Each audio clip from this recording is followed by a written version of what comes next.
Well, 2026 came charging in. We thought we'd finally get the win. Then injuries started raining down, and every week another clown. One forced trade, then another one. Surely that's it, but here comes one. The trade counter slowly disappeared while all our premiums volunteered. We patched the holes, we changed our plans, we fielded teams with half our hands. Just when we thought we'd found the way, another bloke went down on game day. Oh, what a season, what a ride. We watched our super coach teams collide. Trades were dying, injuries grew. There wasn't much that we could do, but we kept fighting week by week. Even when the scores were bleak. 2026, you've had your fun, but we'll be back in 2027.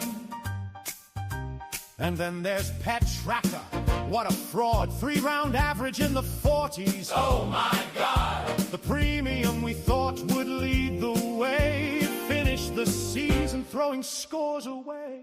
But Gone stood tall, dependable king. Week after week he did his thing. And Jagger Smith, our rookie prize, set and forget before our eyes. There were heroes, there were tears, there were trades we couldn't spare. There were Sundays filled with rage and Monday trades we'd make in haste. But through the chaos, through the pain, we somehow made it through the game. So raise your glass, the season's done.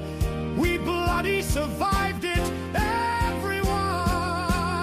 Oh, what a season, what a year. Bulk injuries, endless fear. Pet Tracker dished up dirt and pain while Gone and Jagger eased the strain. We lost our trades, we lost our minds, but somehow kept the teams alive. 2026, you've had your fun. Close the app,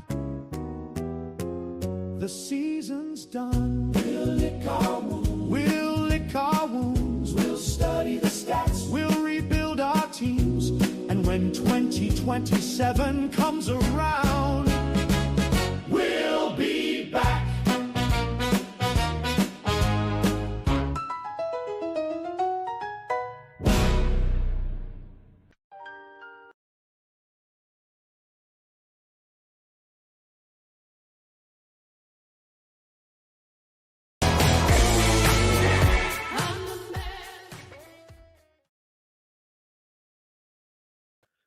Hello, fellow super coaches, and welcome back for the very last time in 2026. Damo's Team Talk, and it's always a pleasure to have your company.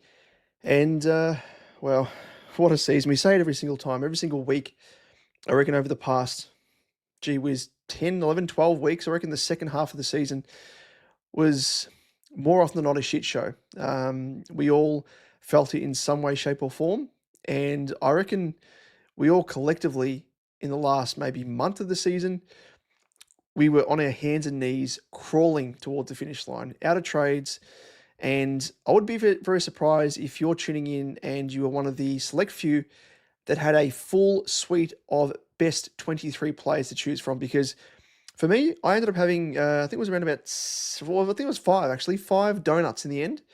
Actually, no, it was 4 donuts, sorry, because it was down from 23 down to best 18. So, yeah, even though my best laid plans in terms of having as much cover on the bench in lieu of not having trades, which is kind of what I do strategically anyway, outside of this shit show of a season with the amount of injuries that we have, that's just kind of what I do. But even that fail safe did not help me in any way, shape or form. So we will go through our team and put a little bit of a bow on all things Supercoach for the season 2026.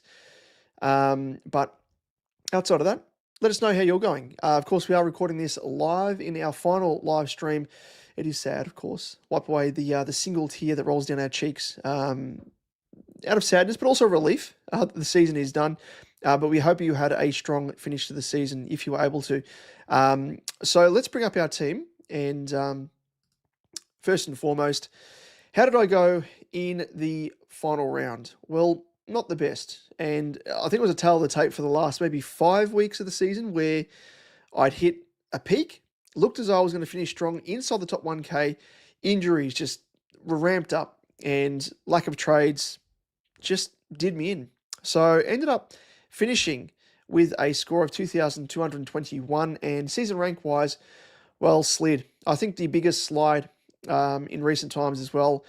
Went down 1,248 spots to now sit, well, final rank, 4,056th overall. Now, probably not the worst in context of maybe some of you out there tuning in may have had a much worse season than me, but disappointing because it was one of the more, I guess, strong seasons for me. I started, pretty decently. I think I had a season rank after round one of 911, and I slid back, and then I was just trying to climb my way back. And there was a stage there, which I'll go through in a moment when we look at the season history, week by week breakdown. But it was just a matter of just trying to just chase my tail and catching up, and it was just impossible with the amount of injuries. And I think if injuries didn't hit as hard as they did, and I was anticipating injuries were going to hit as they always do in the back part of the year, you would have heard me if you were tuning in throughout the season.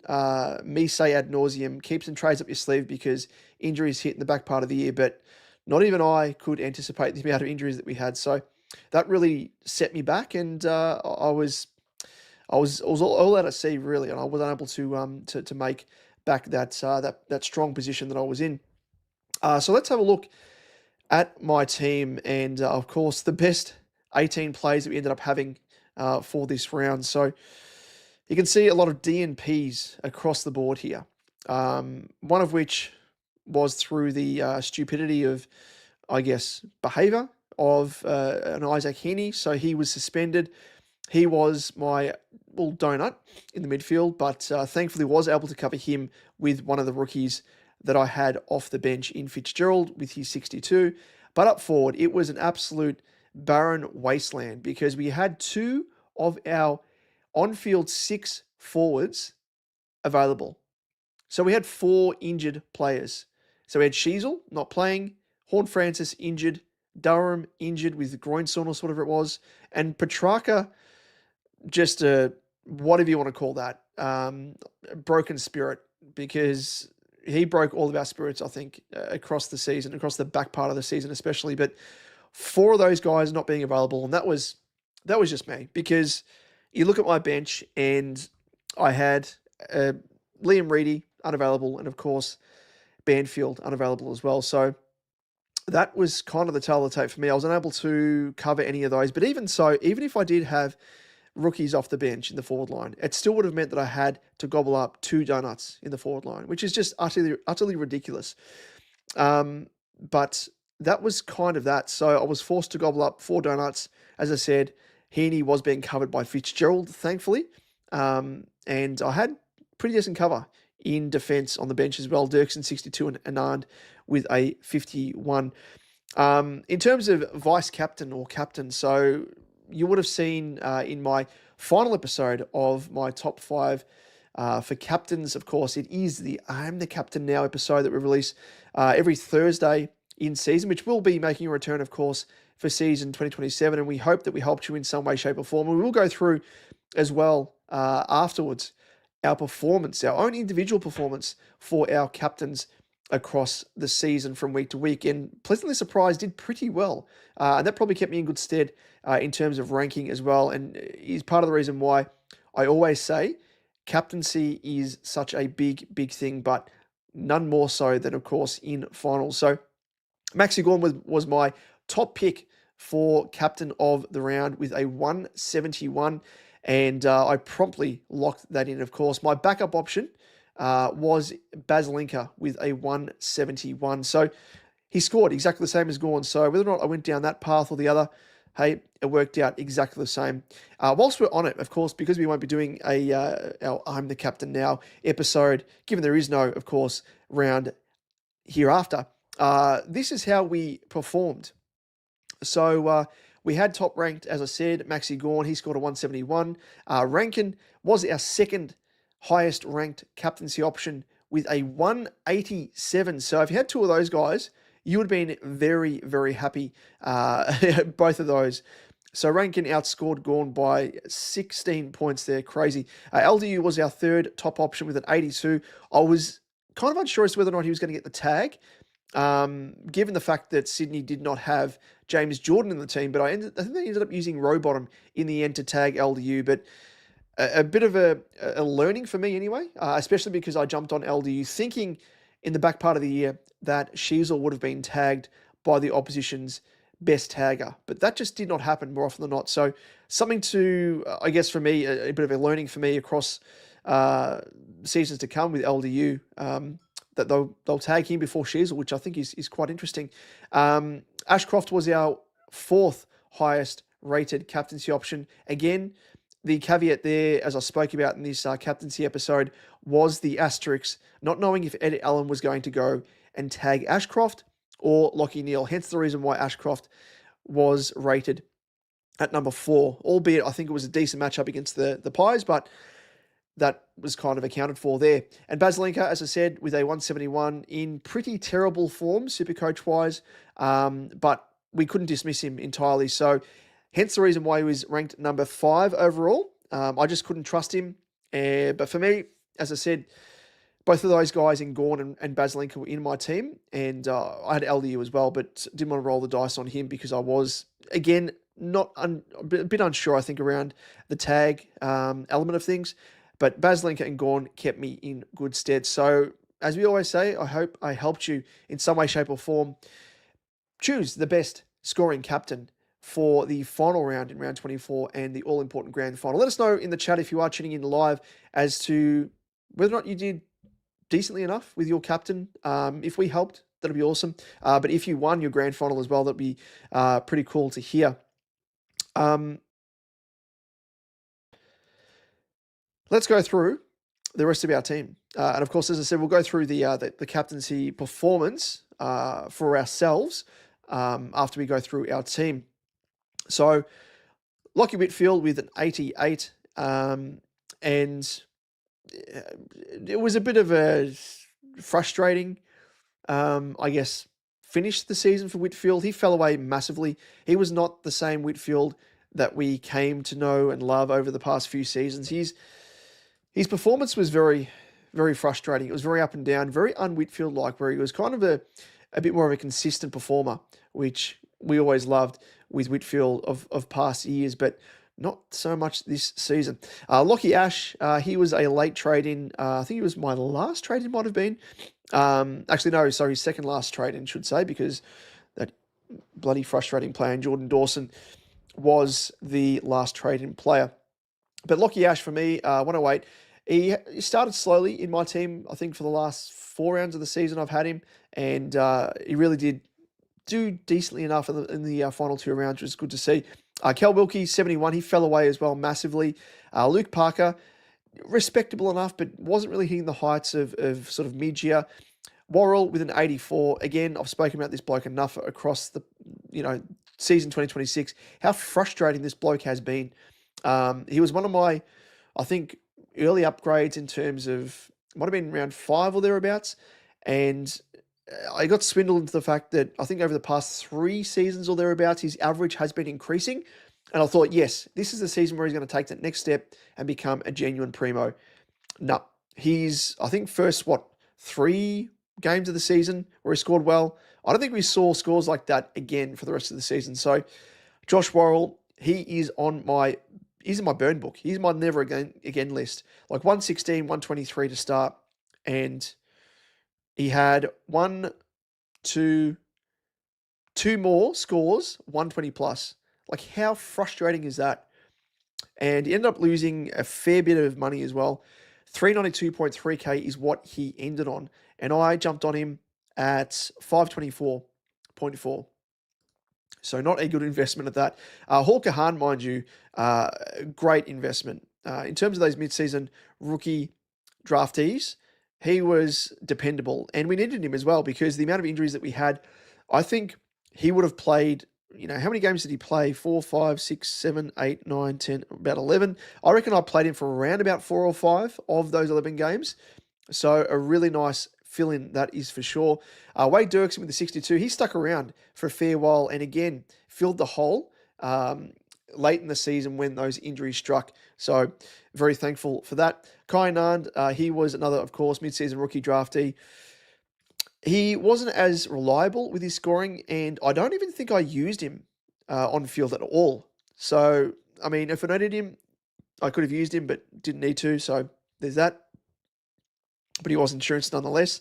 Moving to the midfield, so Matty Rowell with the 118, he kind of came home with a little bit of a wet sail compared to when I got him. When was it? It was around about the decent run of games. So it would have been after he made his return from injury.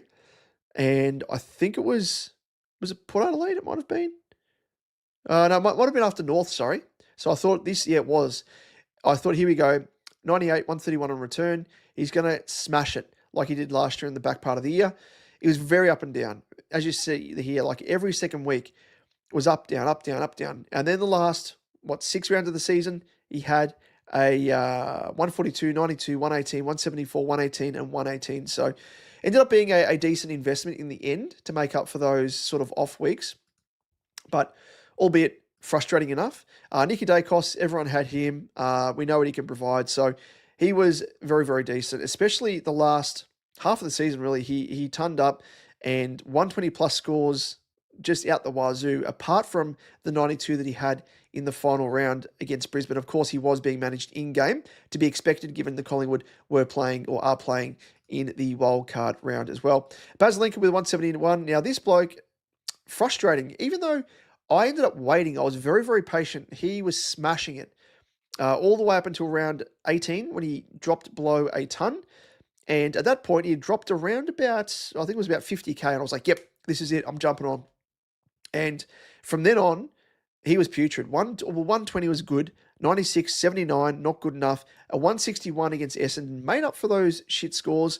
Then a 98 against North Melbourne and a 171 to finish against Richmond. So frustrating, it must be said, because I got him in my team for those easy matchups, those easy running games, but they didn't really come to fruition in line with expectation.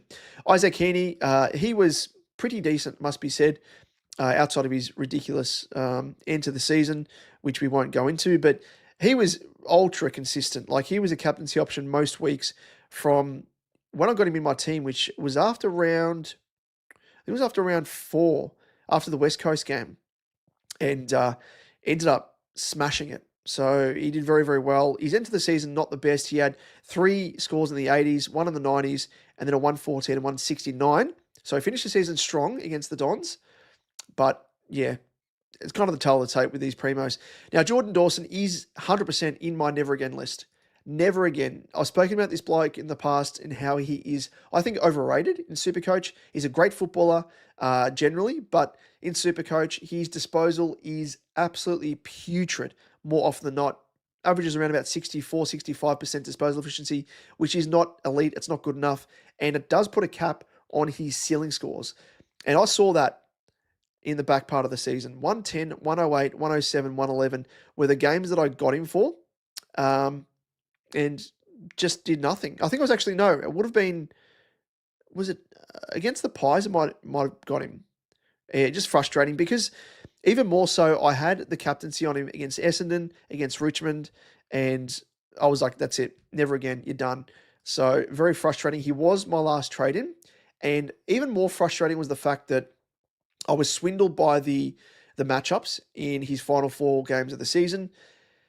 Instead of following my gut and going for Errol Goulden, who I love as a player, I love in Supercoach, and I was like, you know what? Nah, at this stage of when I'm trading Dawson in, he's a top 6 averaging midfielder. He'll continue it. He's got a great run of games to end the season. Let's just back him in. But no, didn't work at all. LeBont, he had a very, very big not an off season, but he had a season to forget, I think is probably the phrase to use. And he still busted out those big 150 scores, but they were very few and far between. Battled through injury, I think, through the season. And, scores of 99 against Richmond, and 99 against North. to sort of end the season. And 124 was goodish, but not really to Bont standards where we see him smashing a huge ceiling score. So it was frustrating. And yeah, he's one of those players that I think we'll choose every single season because he's an absolute gun. And I guess the silver lining here is the fact that next year he will be at a discounted price, you would think. He finished priced at 515.2k, might be starting at around about, I just generally like to put 50k on it just to be safe. So at 560k, he'll be a lock and load, I think. But yeah, I mean, if Butters goes there as well, that could even complement the Bont even more because Butters may get actual attention from the opposition and free Bont up even more. LDU, as I said, spoke about, he was probably the biggest trap outside of Tristan Cherry, who we'll speak about a little bit later. But LDU, great start to the year. First half of the year looked great. And then when I got him in, which was West Coast 101, I was like, okay, not the best, but it's passable. A 58 against Richmond, and that was just out of the blue.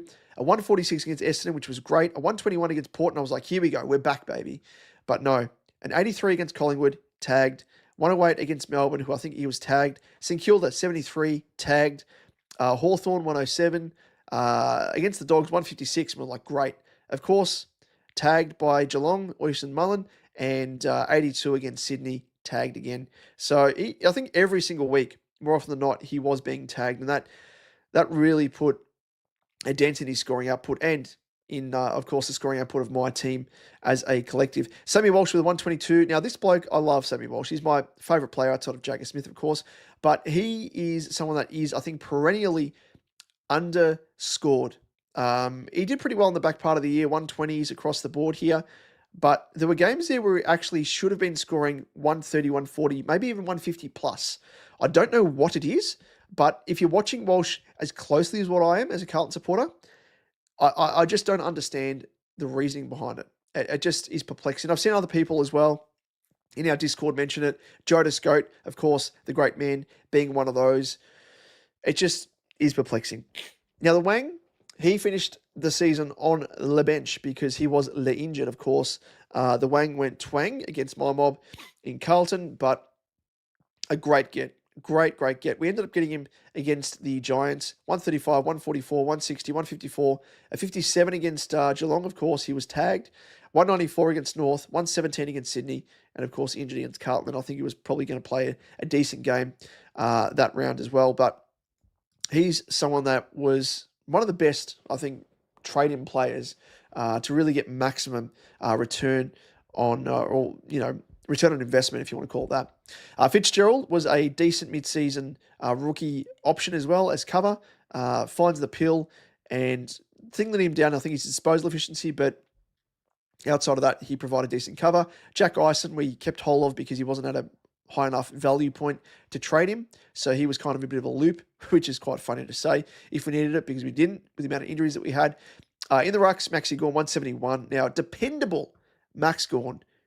Just incredible, this bloke. He ended up having one score below 100. I think he won the ton run, if you want to call it that, in terms of the amount of tons that he busted out.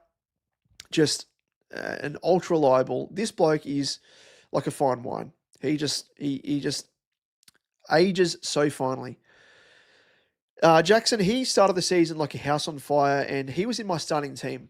And I was very, very thankful for that. Of course, as you can see with the ownership numbers, people jumped on.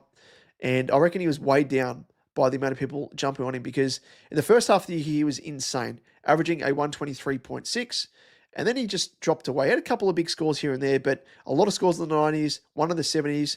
And last three rounds of the season was great, 149, 111, 126.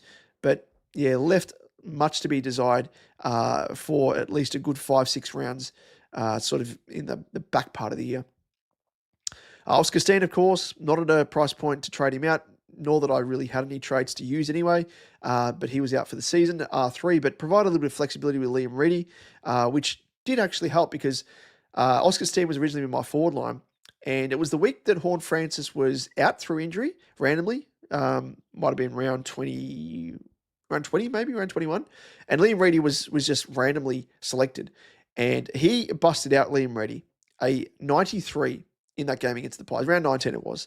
And he scored a 93, and I was so thankful for that. So helped me out in a couple of my leagues, that's for sure. And then, of course, we'll go through the forwards now. So Harry Sheasel, he was much like Gawn, I think, my favourite player. His back part of the year was just incredible. Like, listen to this run of games from rounds 14 to round 21. 142, 153, 175, 180, 107, 133, 132, and 123. And, of course, got injured in round 23 against the Cats. So just really a set and forget lock VC captain option every single week. And he's someone that I think I'll definitely have in my team for 2027, which we'll speak about as well. Go through a handful of players that we are looking at very, very closely early days later in the piece for 2027. So Horn Francis, he was probably the second, third best traded option for me. Ended up getting me my team after he scored a 128 against my mob in Carlton. Then he had West Coast, and I was like, you know what? Let's back him in. 119, 112, 128, 112, 131, 91, 135. And then he had 3 scores in the 90s, which to end the season, decent enough. But I got him in at a price point of, 443. Ended priced at 518, but got as high as 560. So a great, great player and a great investment as well. Cosy Pickett, I was pretty bullish on him. Traded him in early days after injury. And he was quite good early on. Had a bit of a rough patch in the middle, but up and down, and still busted, I think, a fair chunk of 120 plus scores anyway to really be serviceable. Now, this bloke here, special mention to my boy, Jagger Smith, forward mid. I was quietly confident that Michael Voss was going to get the arse in season. He was the main roadblock, and I said it throughout the year. Michael Voss, the way that he was playing him, he was managing him game, he wasn't giving him CBAs, and I was like, all right, if Voss goes, you watch Jagger Smith explode. And hey, what happened? So it was at round 10, round 11, thereabouts. Of course, it was round 10 that Josh Fraser took over. He was ramped up again with CBAs, and then he's just so consistent. Like in terms of expectations for a rookie, scores in the 80s, 90s, a couple of tons here and there. A 130 in round 20 against Gold Coast, 126 and best on ground medal against the Lions around 21. Had a down game, which he was managed in game against the Saints for a score of 56. 75 likewise as well against the Dogs around 23, and then round 24, 125 to end the season, which was great. So for me, the fact that I had him and I kept him for the sole reason that I was running out of trades, and it would have been a luxury trade to try and trade him out anyway. So that was kind of my thinking behind that. And the fact that he was a DPP, if needed, I could swing him into the midfield if I had a trade to switch, which I didn't late in the year, of course, because I ran out due to the bulk injuries. But he was, for me, rookie of the season. He was value pick of the season. And I'm so thankful that I held on to him. In fact, just when I look at his ownership and how many people held on to him. So he started with an ownership of 84.8%. And that dropped down to 36.3%. So there you go. So well done to everyone else that may have held on to him. But speaking of value selections and trade-ins, Sam Durham, he is right up there as well. So I traded him in after. So obviously he got concussed against Richmond, was on track for a big game. He only played 9 minutes really and had a score of 16, but was on track for a ton easily. Of course, he was out concussed for a week, came back against Carlton. I was like, you know what? Let's watch him, see how he goes. Had a good look at him, of course, watching that Carlton game, and scored 127. And that was it. That was for me. Done. Got him in. And I got him in at a price of 365.7. From then on, he scored a 90, 128, 109, 106, 113, and then he scored a 73, 87, and then was injured and an off game against the Cats with a score of 67. But to get him at 365.7 is crazy work. Like, he went up around about 130K over the course of 5 or so weeks. So a really, really good investment that was, for sure. One who wasn't, though, and you would have heard us take a little bit of a swipe at him in the opening song that you would have heard, the last round remix for 2026, and Petrarca. He started the season like a house on fire, 170, 152, 86 in 69 minutes, ding, ding, dinner for two, against Richmond in round 2, was on track for a huge score, came back round 6. A lot of us traded him out. So we were like, you know what, we'll see how he goes, and traded him back in on the proviso that he was playing Essendon, was going to smash it. No, scored a 105, 111, 136. We're like, okay, we're ramping back up again. And then he was scoring scores in the 90s. And it was kind of similar scoring to what he had at Melbourne, where he's playing more as a sort of high half forward, and then with spurts in the middle. But from round 16 onwards, these are the scores he produced. 59, 117, good, but here are the bad. 55, 70, 82. Hey, we're ramping up again. No. Don't get your hopes up. 53, 46, 34. He dropped 10 points each time. What the heck is that? What's going on there? So a really soulless performance there. 320.4, and supposedly was injured. Didn't take his place in round 24. The ultimate, I guess, slap in the face, really, to end the season, given that he did nothing. Nothing apart from the opening 2 games of the season and a couple of rounds here and there. But boy, oh boy, this bloke, I will not be choosing him. I will not be choosing him next year, unless he has an absolutely outstanding preseason and looks as though he's going to stay in the midfield, because his current role is just not good enough. As I spoke about, Liam Reedy on the bench in the forward line, and Banfield likewise alongside him. Disappointing, because I got Banfield thinking that he was going to stick around on the team. Played the first 3 games, looked pretty decent, was dropped, never to be seen again.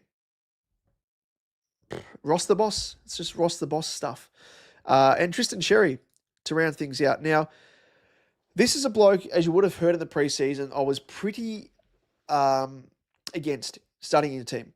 So I didn't start him on my team. And the reason being was the new ruck rules did not suit someone of his caliber who is not athletic. He's a lumbering ruckman, doesn't have the best leap, and I was pretty happy with the fact that he wasn't starting in my team. Mind you, he comes out the first 2 rounds, 128, 199, and then I was like, you know what, I've got to get him in before his price skyrockets. Of course, I trade him back in. Oh, sorry, not back in. I trade him into my team for the first time, I should say, against the Dons in round 3. We all know what happened in that game. Scored a 68, was off his game because he smeared his own blood like war paint on McGrath. Just craziness. Suspended out for 4 weeks. I stupidly held, but at the time, it looked like it was a good hold for 4 weeks. And I wanted to save trades, even at that point in the season. And that extra trade actually helped me out, I think, in trading out of Holmes or whoever it was, or Callahan. But 150, 165, 120 on return, and I'm like, here we go. I've done an incredible thing. Poor people were swindled back in, because his ownership dropped to 11.1%, and then it rose to about 21.1%. And that's when he started to drop and waver. Scoring the 43s. Then he scored a 152 against West Coast. Great. 106 against Richmond. Yeah. A 70 against Port. No. 133 against Collingwood, and then scores in the 70s. And his end to the season was okay. It was passable, but not ceiling scores. 109, 99, 101, and a 112 to end the season. So, I mean, he ended up, in terms of price tag, at 486.1k, but dropped a total of 201.2k. Not as much as Petrarca, of course, who dropped 201.9k. So he actually was only $700 short of the amount of money that Petrarca lost. But just, yeah, I'm not selecting him next year. That is for sure. Lesson learned. And as it always is a reminder of, back yourself in, back your gut. If you have a theory, if you've poured over the stats and analysis and everything else, like I did, and I was confident with it, just back yourself in, really. Back yourself in. But that is how my team finished up. We will go through, of course, the history of my team. I'll get up on screen here now for those of you watching on YouTube, but we will go through some comments because, of course, we are doing this live, the last live stream for season 2026. And Punter says, that intro got them Richard Cheese vibes. Google it, mate. I know all about Richard Cheese, and I thought the exact same thing. In fact, I couldn't put my finger on who it sounded like, but mate, you've absolutely nailed that there. have a look at Richard Cheese down with the sickness. An incredible performance. It's like bluesy, it's like a jazz, and it's his take on who's the original artist that sings Down with the Sickness? It's like, come on, get down with the sickness, like a heavy metal, Disturbed. So listen to Disturbed Down with the Sickness, and then listen to Richard Cheese's version of Down with the Sickness. It is hilarious. It's crazy. But good stuff there, and great pick up there. And thank you, as always, Punter, for joining us. Kate, and likewise to you, great to see you. Says barren wasteland is such an accurate term to describe their forward line. What a disaster. It was an absolute shit show is probably another word for it as well. G'day to you, Mr. Allen. Hope you're well, mate. Says, I was having a very good Supercoach year till round 21. In the last 3 rounds, dropped from being in the top 2,000 to finishing up mid 6,000, mate. I feel you. Only 18 players scoring had gone as my VC. Yeah, much like you. It sounds very similar to my performance in the last sort of rounds of the season anyway, and having a best 18 and having Gorn as the VC. Gorn saved us, I think, didn't he? Absolutely did. Great man, Atush, who I met today in the flesh, along with my son, when we went down to Carlton's open training session. So, mate, apologies we couldn't stay around longer and have a bit of a yarn, but of course, my little man was getting a little bit stroppy and needed a bit of a nap, and of course to head home and give him some lunch as well. But we will catch up, of course, in person at the next final, maybe. Maybe I don't know. It might be a bit too hard against Melbourne, but let's see how we go against the next final if we make it through. No, in fact, when we make it through. Ellen says, watch out for the wildcard Blues in the finals. Yep, bit of a reference there as well. Absolutely, El. Hopefully we can get the job done. Punter says, played in 4 grand finals, 1-1. My score was 2-3-7-8 with Sheasel, Horn Francis, Heaney, and Trackout, which sounds like par for the course. 2 donuts, Rail as VC, and Rankin the C. Oh, my word, that made your round, Punter. And that's the other thing as well. Very frustrating because Rankin, for me, was a player who has burnt me over the past 2 seasons to end the year. Was suspended and injured, got concussed in 2024. 2025, he was, what was it, suspended or injured? I can't recall what it was, but I was like, nah, I can't do it. You know, given the amount of injuries that have cropped up, he's the sort of player that will get injured. No, he left me absolutely eating my words, and just shits me as well because opposition teams don't put time and effort into nullifying a player that has been an absolute heater. It just makes no sense, but you watch now. Next year, he'll be tagged left, right, and center. Jonas says, the legend of the left footer. So many idiots get fooled by turnover-heavy left foot kicks. Yeah, I think you're referring to Dawson then, and I was very much fooled into that, that's for sure. I was a fellow idiot. Jonas, I'm taking very little interest in Supercoach finals, just going to make random picks and see what happens. Now, we had someone ask the question on Twitter, was I going to be doing any content on Supercoach finals? I said I was unsure. I may not, but I think at this stage, I don't think I will. I think I'm burnt out from Supercoach. And with the season that we've had, I just need to clock off, really. I'll go through the stats in terms of the amount of content that I've put out as well, but it's been an insane amount of videos, audio podcasts, and stuff like that, which has been a lot of time invested into it. And you add on top of that the amount of injuries that I had, that we all had, and sapping the amount of enjoyment out of the season. So, yeah, I think I'll probably just kick my feet up and have a bit of fun like yourself, Jonas. And, hey, join the Discord. This is another opportunity as well, another shout-out. For those people who haven't joined our Discord, now is the time because we're heading into the, of course, the postseason, but it doesn't end there because we will be going through BBL content, NFL content for Supercoach as well.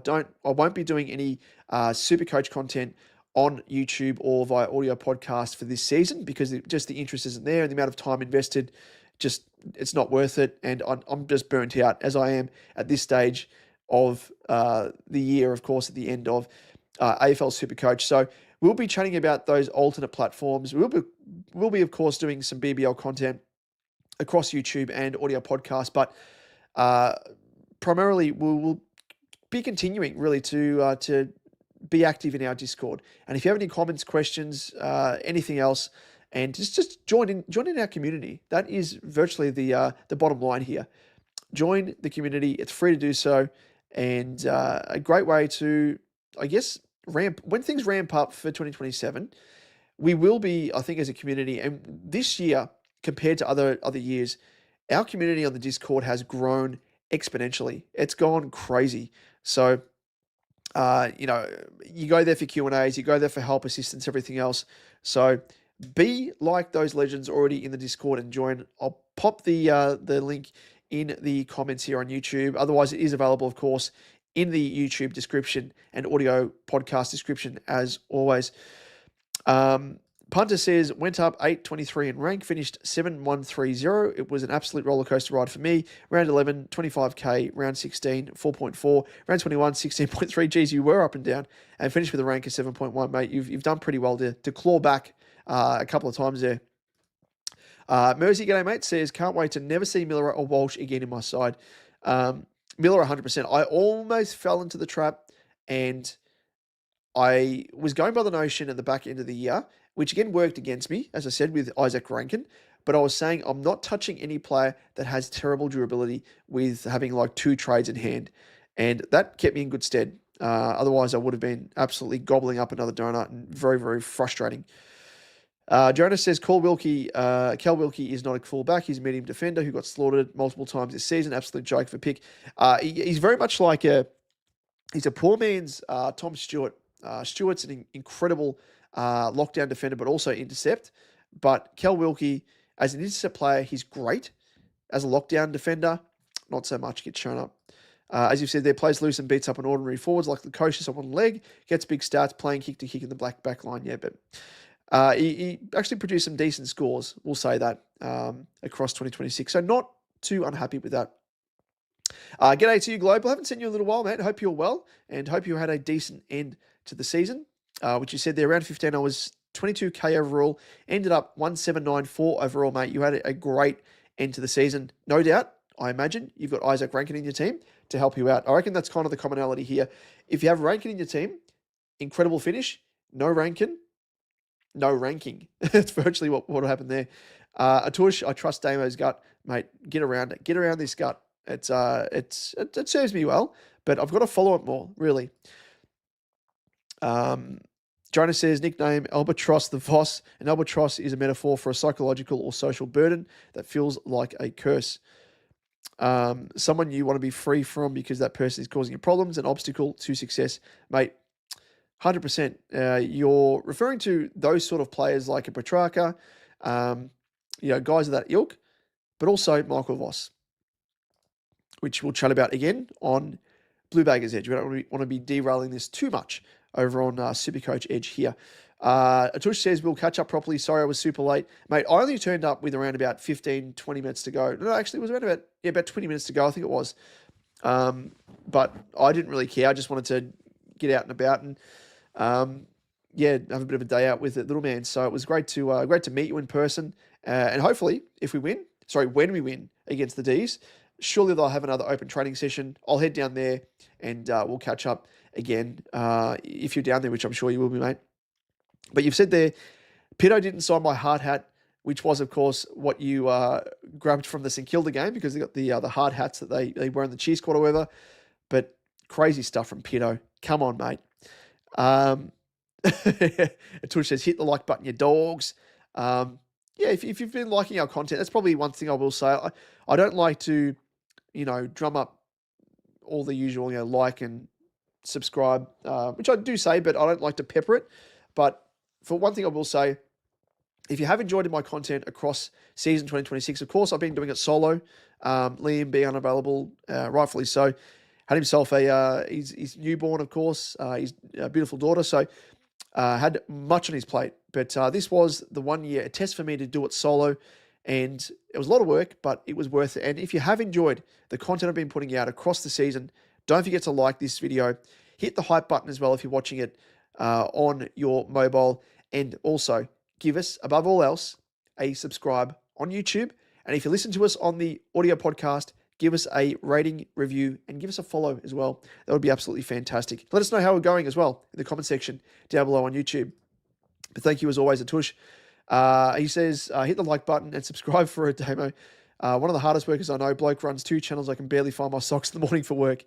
It's great fun, Atush. It's really a nice little hobby for me. And as I said, like I've got people as members of this channel, which when people are not just subscribing, but also, investing their hard earned, I know it's only like, what, $4 a month or whatever to be a member of this channel, but still people are giving me money to watch my channel, and it would be absolutely not just remiss of me, but I think neglectful of me to not put out content for people that are, you know, virtually subscribing and dipping their hands into their pockets. So I'm very thankful for all of you out there that are members, and we will give a bit of a special shout out for all of you out there that have been members across the season. So yeah, just incredible. So thank you. And thank you, Atush, for the shout out.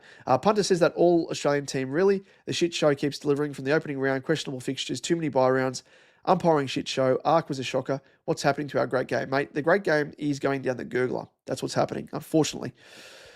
Jonah says, yes, join the Discord and get in the Supercoach Edge NFL League. Yep, we will be doing a bit of a, and this is part of the reason as well, because I won't be doing NFL Supercoach content on the channel or via audio podcast, but we will be doing an exclusive NFL League, which will be open up to 20 teams.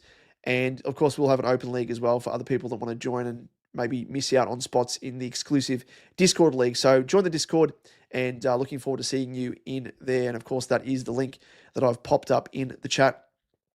Kate says, what if we need life advice, Damo, over the off-season? Lol, feel you could make money being Dr. Damo over the summer break. Mate, potentially, Kate. Potentially. But that reminds me of, I don't know if you've seen the show, but Sex Education on Netflix. An incredible show and series. I think there's about 4 seasons, but they stuff up the ending. Won't ruin what it is, but one of those shows that is a big letdown. But basically the premise is it's the son of a sex therapist becomes like an unofficial sex therapist at his high school. It's quite funny. It's obviously a comedy, coming of age story, all that sort of stuff, and earns money on the side and becomes like his own sex therapist. So maybe I could, not necessarily a sex therapist, if you want me to be, maybe. But outside of that, maybe if you want any advice, you want to unleash, you want to just have a yarn, I'm there, maybe. But yeah, decent suggestion there, Kate. Tush says my ex is an albatross. Hit the nail on the head. Punter says, Kate, you have us in the Discord. Tush says, no, fuck that. Drum it up and tell them to hit the like button. You work hard to bring us content.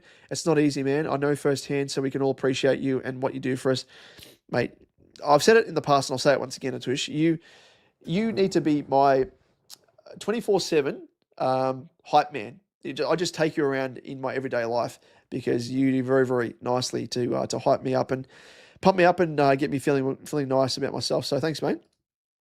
And he says, unrelated, I know, but did you see we're talking to Jesse Hogan? Well, that's something we'll discuss over on Blue Baggers Edge because I didn't yet see that. So you're the first to break that news to me, but I did see that the Giants put out a social media post saying that Jesse Hogan was finishing up.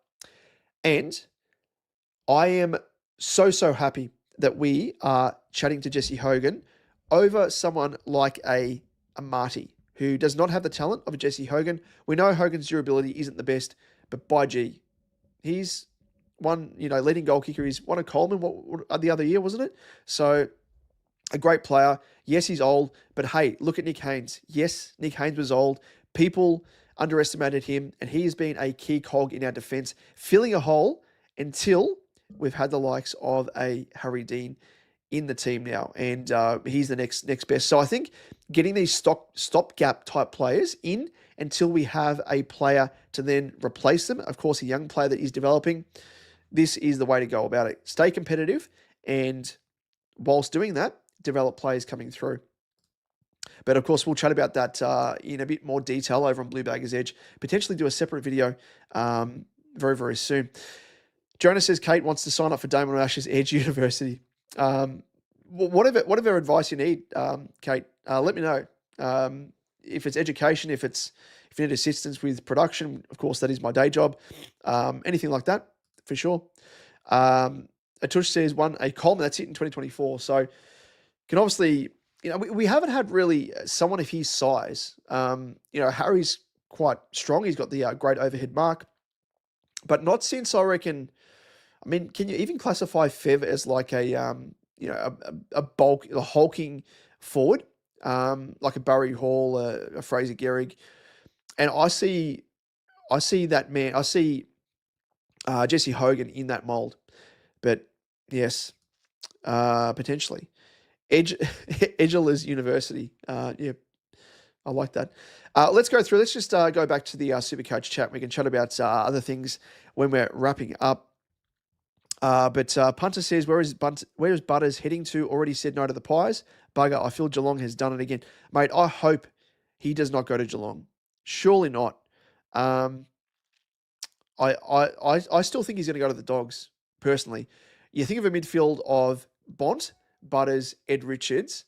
My word. That is chef's kiss. And that would really elevate the Dogs into premiership territory.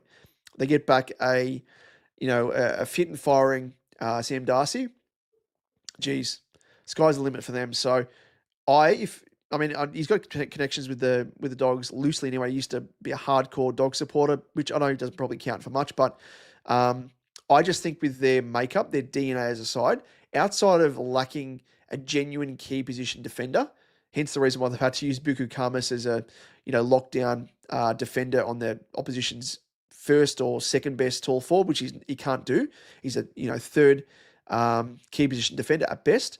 But if they can find a player to fill that spot, that hole that Liam Jones had previously, gee whiz, they could be an absolute threat. But yeah, absolutely with Geelong, Holmes, Smith, Butters, that's scary as well.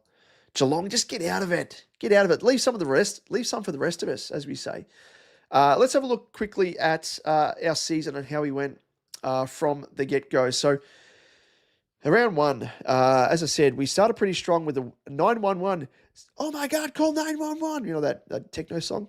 I don't know what it's called, but Google it. YouTube it. Atush, you might be across it. 911 for the opening round. Opening round. For the first round, I should say, of Supercoach was great. Then we fell away with a pretty disappointing score. 8-2-1-8 we dropped to in terms of ranking. Then we slid back to 12,000 by round 4. Then we went back inside the top 10K round 5. Then we slid up and down over the next few rounds. Got as high as 7,210 by round 9. Slid back to 13,000. And then we started to make ground ever so slightly. 7,000 at round 11. 4,600 at round 12. Round 13, 5,000. Round 14, 4,000. Round 15, 2,735. Then we made ground, round 16 to 2,317 with 8 rounds to go. And we were sitting pretty well like, all right, from here, surely we can make the top 1K. No. Injuries will hit. So at this point, we still had, 3, 4, 5 trades by round 17. We slid back to 2,772. Then we made ground, 2,038. Then we cracked the 2,000, finally, 1,595 at round 19. Then we started to slide.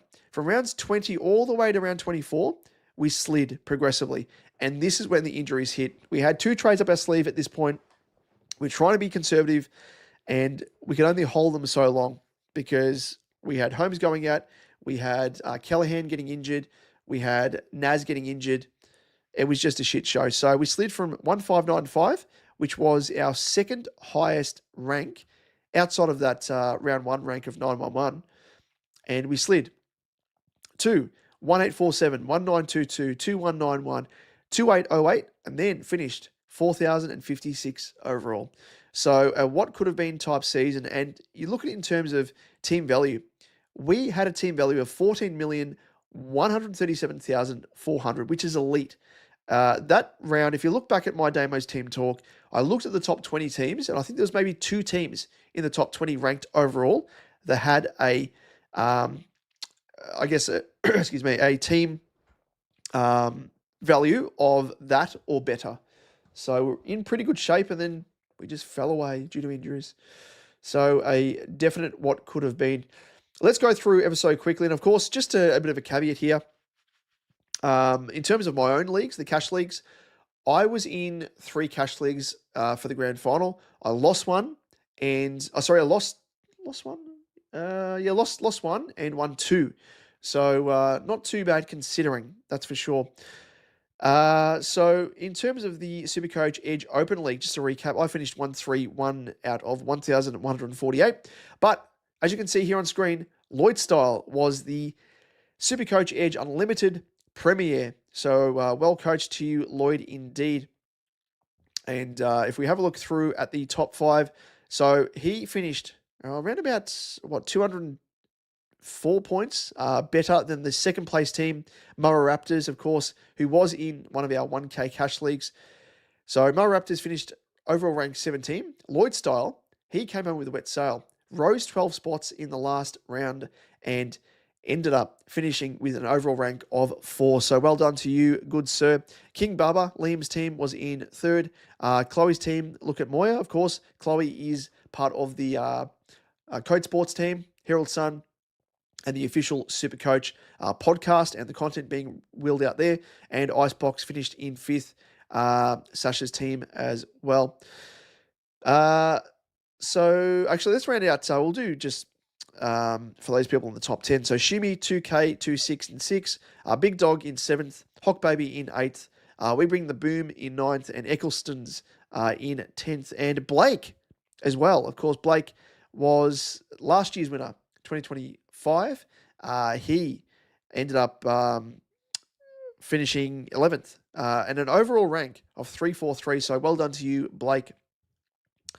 Let's go to our first 1K Cash League number 1.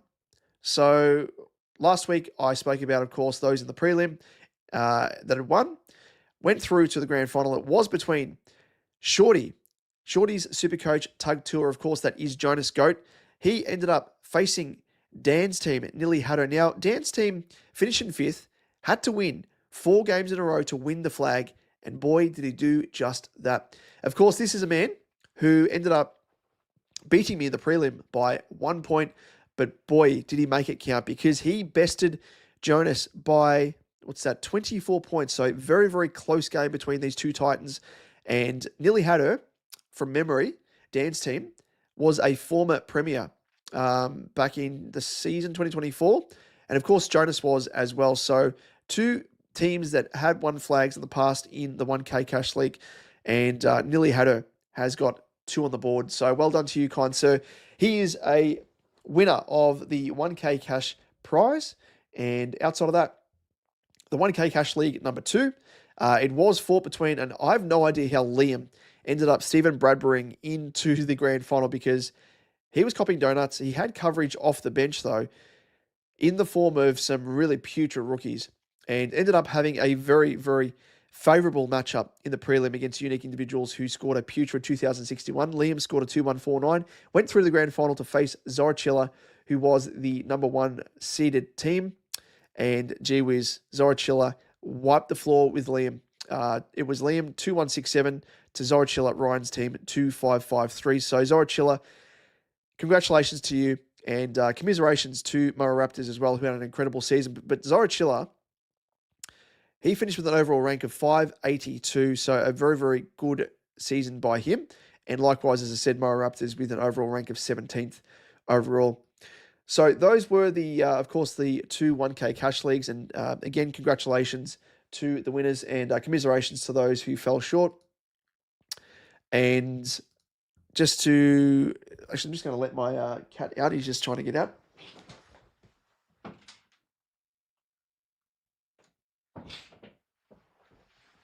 That is, of course, Paddy, named after the great Patrick Cripps.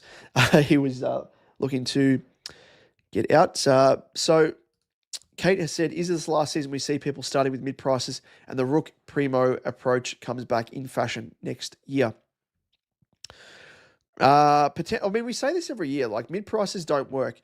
And I mean, outside of maybe there were a couple that worked well. I mean, let's have a look at our trades. We might go through that just ever so briefly. We won't go through round by round because there's so many we could go through. But just trying to look through who the mid prices were that were successful. Philippou, I mean, he was probably more of a high-end rookie. Um, Rechko. Cook was kind of, he was probably high-end rookie as well. Yeah, there weren't too many, really, were there? Oh, Tanner Bruin. Tanner Bruin was probably the one. He's probably the best mid-pricer that worked out. But outside of that, there weren't too many. McKercher didn't work out either. Of course, I'm only just going by those that I had in my team, but I, by and large, tried to avoid them just because I don't think they work. I don't think they work. Like Blackiston was probably another one as well that I took a risk on, which was silly, but I'm willing to take a risk on one or two. I think Blackiston and maybe who would it have been? Was it Buderick? Was Buderick mid price or was he a bit? Yeah, he was like 245.7. So that's right. Buderick and Blackiston were really the only two outside of Tanner Bruin, which everyone had.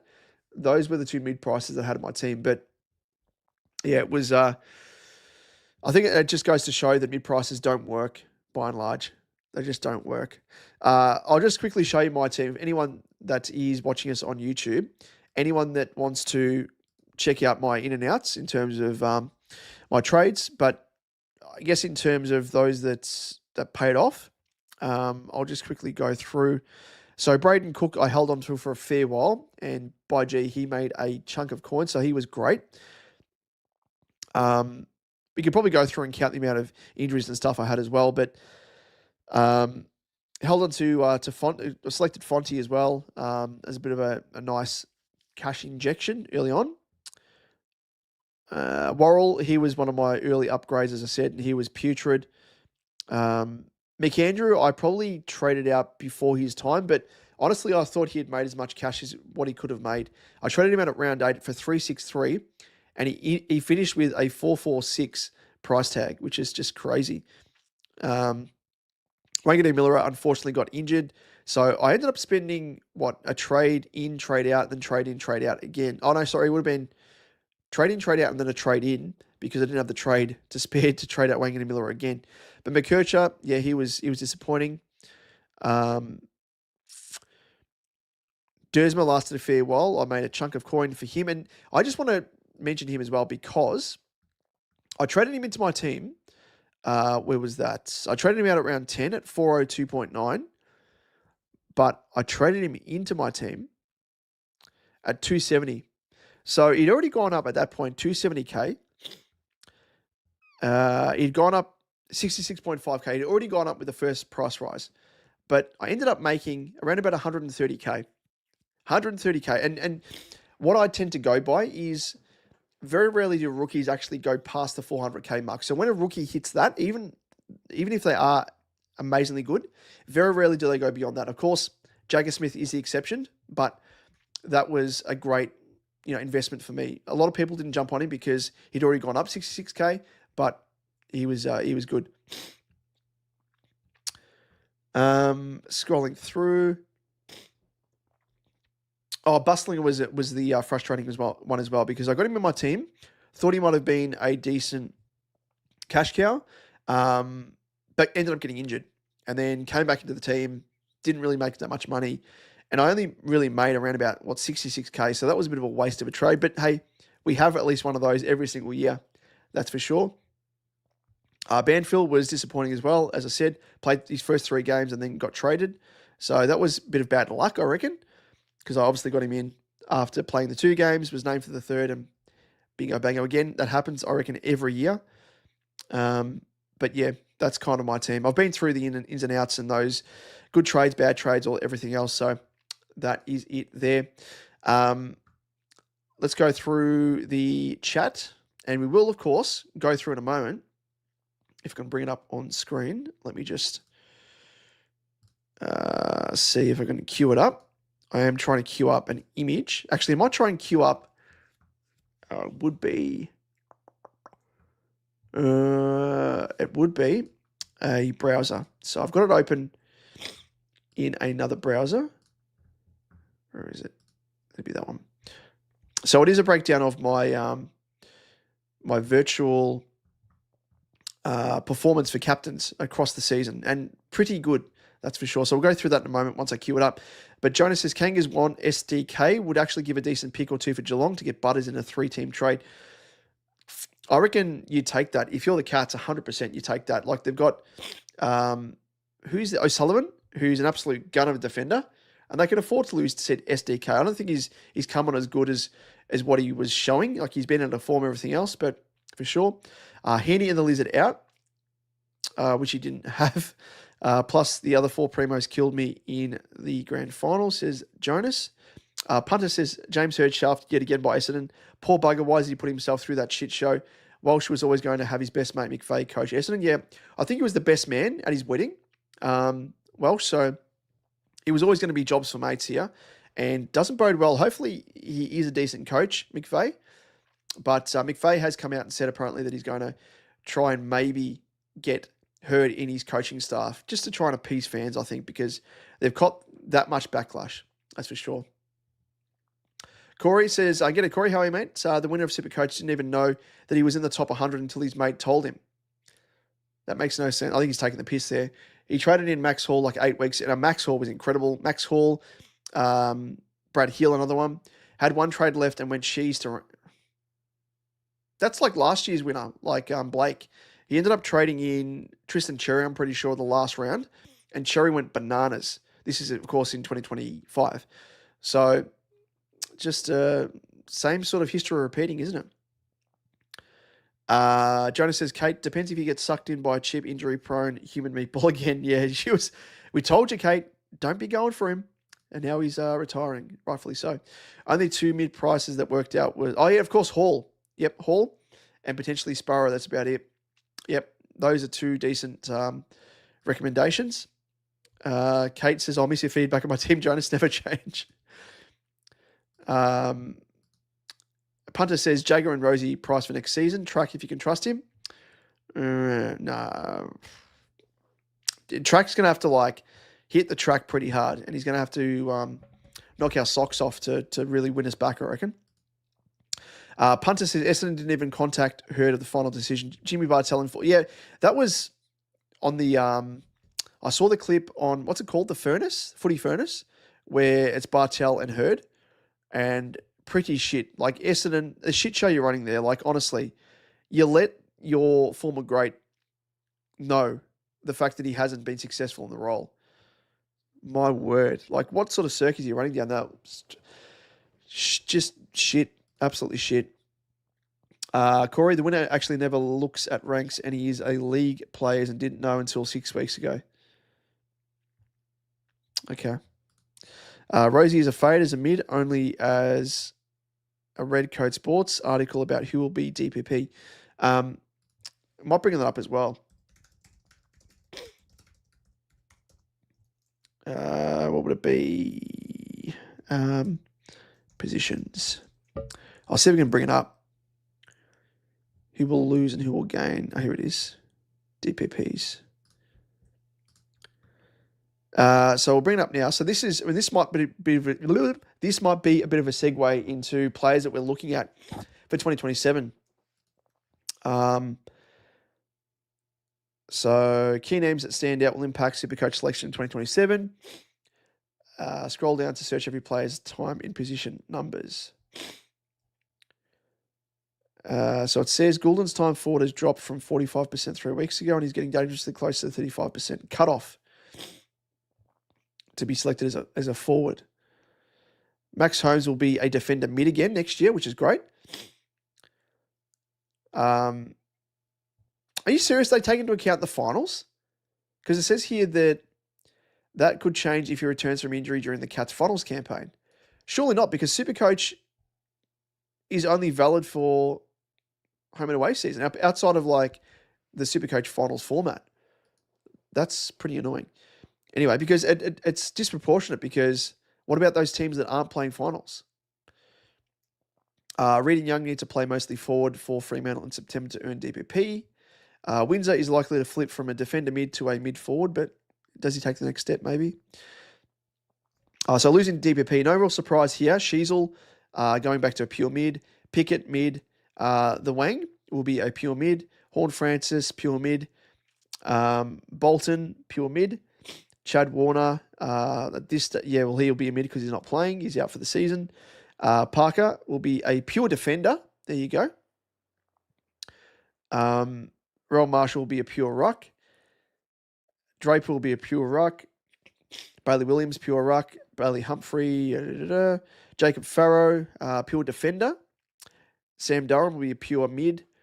Rolly Sanders will be a pure mid. Sparrow will be pure mid. Jack Ross, midfielder as well. Jagger Smith, there we go. Mid only, unfortunately. Finn O'Sullivan will be a midfielder. Zeke Euland will be a pure mid. Ollie Florent, pure defender. Simpkin, midfielder only. Rochelle, forward only. And Connor Rosie, mid only, unfortunately. So there we go. So, yeah, we're losing. Again, it happens every year. The forward line does pretty much go to shit, where we lose players because they virtually... And the common trend is players lose forward eligibility because they become pure mids. So that is a loss of Sheasel, Pickett, Horn-Francis, Sanders, among those sort of more highly owned. Rowan Marshall, he's narrowly missed the ruck forward status. So I don't think I'd be selecting him unless he gets traded to maybe a Geelong. But even then, probably shares the ruck with the youngster, Mitch Edwards. Keeping DPP now, Petrarca will be a forward mid. Max Hall, forward mid. So he is right up there, I think, in terms of options for 2027. Zach Bailey also, I think, another big option.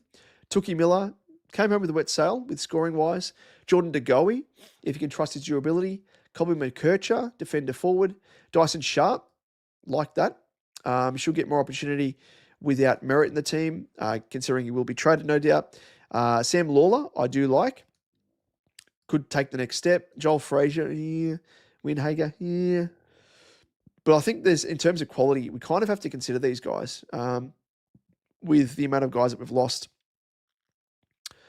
And Max Hall as well finished the season with a fair bit of mid-time. So to get him as a mid forward, gee whiz, we're treated nicely there. And there you go. Average 136 points over his final 5 games did Max Hall. So crazy. And 58% CBAs as well. Dyson Sharp, yep, he's major uptick in CBAs and averaged 94.4 in his final 5 games. So a definite lock and load. There is a new position for some players here. Brad Hill goes from being a mid forward to a defender only. And Sam Flanders goes from a forward mid to a mid defender. So flip the script there. So Flanders will be a decent option, especially considering he will be a bit of a discounted option at that. Zach Merritt will be a mid only. Lockie Ash will be a defender only. They missed out on DPP, of course. Bergman missed out, and Joe Richards as well. But via this article on Code Sports, go and check it out if you are a subscriber. You can actually type in a player's name, and it will show you the breakdown of their time in positions. So Jagger Smith, for example, you can type his name in, and it comes up there. 76% midfield, only 23% forward, so will be a pure mid. Of course, keep in mind that players need to have the 35% threshold in order to, in a given position, in order to have DPP given. And if it falls below that, it will be taken away.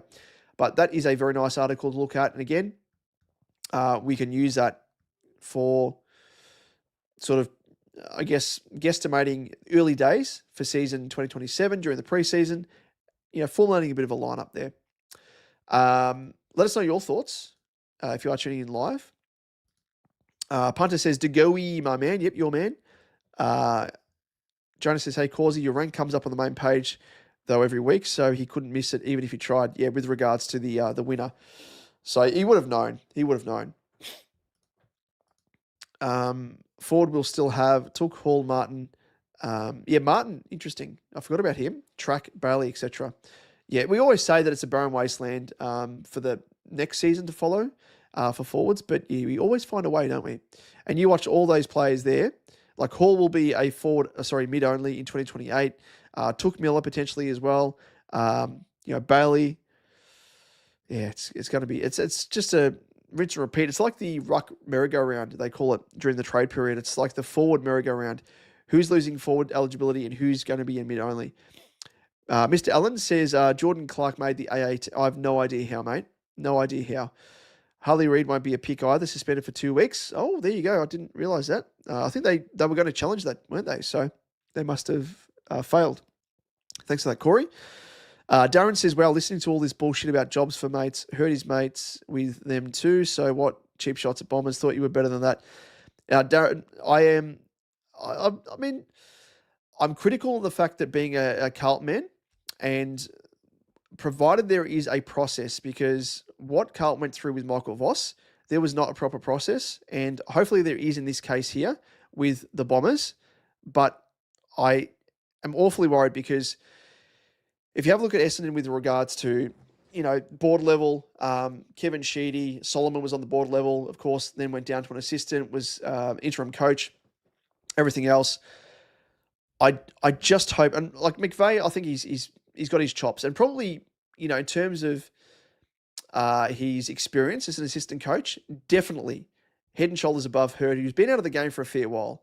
So you can probably understand that, but it's easy to say the fact that he is mates, like best mates with, he was the best man at his wedding, between Welsh and what's his name, and Spike McVeigh. So naturally, there's going to be a little bit of bias there, but he's not the only one making this selection of the head coach. It's the board as well. So if it doesn't work out, well, then the board has to go, I think. But hopefully it works out for your sake there, Daz. And I'm just a Carlton supporter, know nothing about it, but I would have loved to have seen Hurd take the reins. But I think there's still potential there for Hurd to actually come in and play a part, impart his knowledge, and appease those fans, those Essendon fans that were keen to have him installed as the head coach. But best of luck.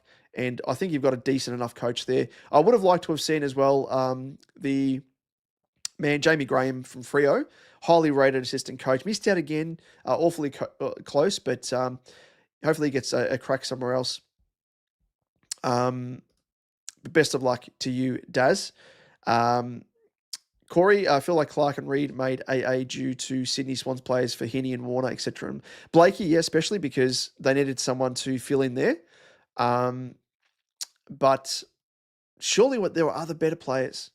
We might chat about that in a different stream, but and keep this super coach oriented. Jonas says, what happens if a player played 33.3% in all three positions? Would they just randomly pick one or two positions for eligibility? Good point. Good point, because, yeah, you need to literally have a 35% threshold. I don't know how that would work. That would be a new ground. And I think the statistical chance of that happening, Jonas, is probably slim to none. But anyway, yeah, as you said, Atush, Jonas asking the real hard-hitting question. We don't know what would have happened there. It would be one position. Well, not necessarily, because it's not 35% threshold. So, I don't know. No, maybe so. Maybe so would be one position because, yeah, technically you have to hit the 35% and you can't not have a position. So, yeah. Now, a bit of a segue here, Kate, and thank you for bringing it up. Any crystal ball predictions on what Supercoach might change for the game next year?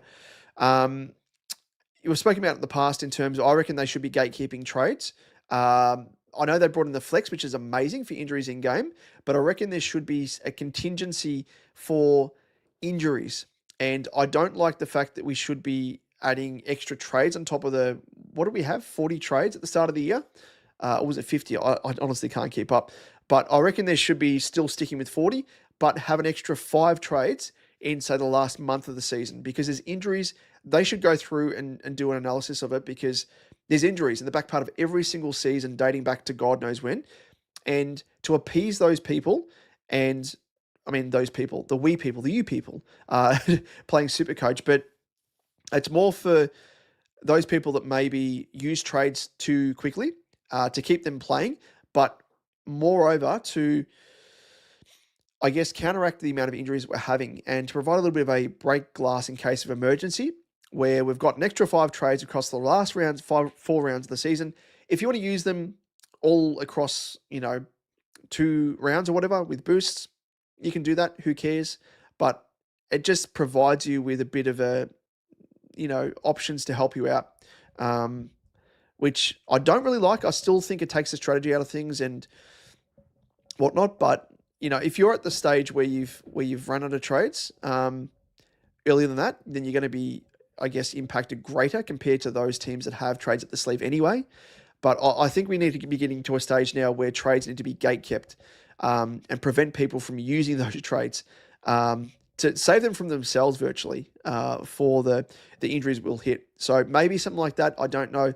We'll discuss that, of course, in the preseason, but something to factor in and think about. But let us know your thoughts. If you are tuning in after this, of course, live stream, let us know in the comment section down below. Be keen to hear your thoughts, and might be one of the early preseason episodes that we might have before Supercoach is officially opened for 2027. Build a little bit of a base. We might do an early sort of team construction, everything else as well. But let us know your thoughts, and of course in the chat as well. But we'll go through, of course, because I've been mentioning it, to go through and see how I performed with my captains. So let me just bring it up on screen, shall we? We will stop the screen there. We will add it to the screen.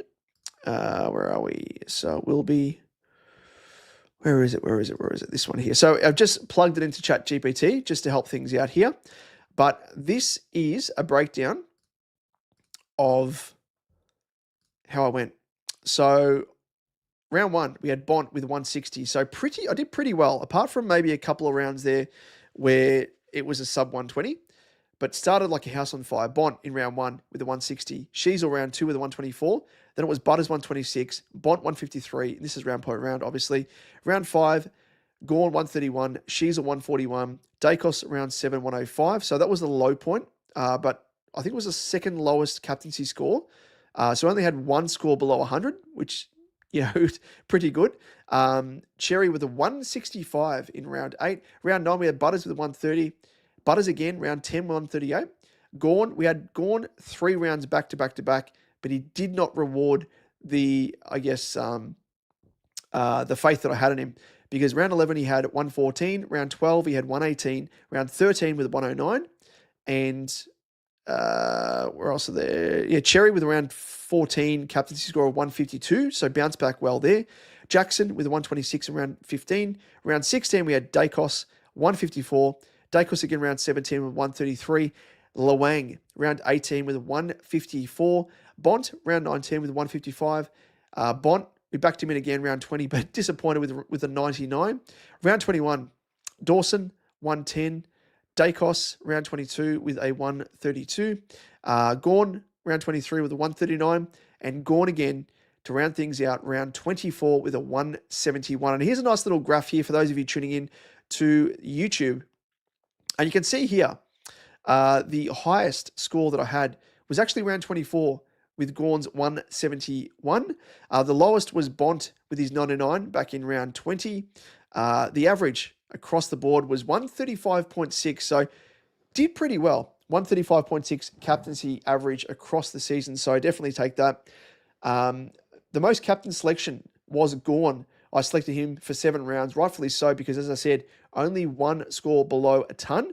Best captain averages. So we had Cherry with a 158.5, Bont with a 141.8, Dacos 131, Gorn 126, Butters 131.3, Sheasel 132.5, Jackson 126, Wang 154, of course we only chose him once, and Dawson with that shit score of 110.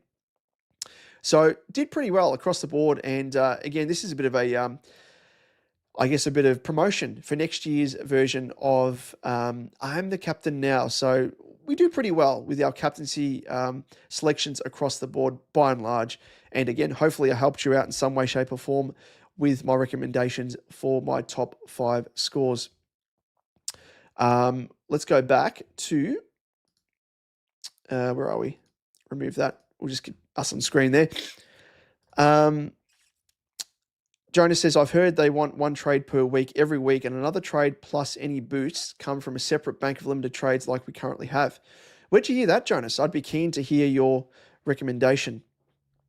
sorry, keen to hear where you got this this intel from. One trade per week every week, and another trade plus any boosts come from. Oh, I wonder what the separate bank would be. So you've said here 24 weeks with one trade. If you want to use it or lose it, plus 20 or 22 trades you can use any time.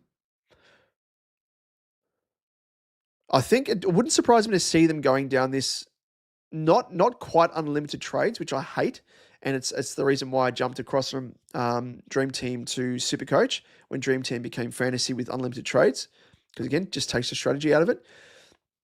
But this kind of gives an element of like you have a trade every single week, but yeah, so how many trades you?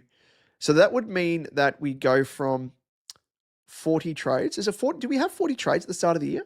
Pretty sure we did, didn't we? So 40 trades to,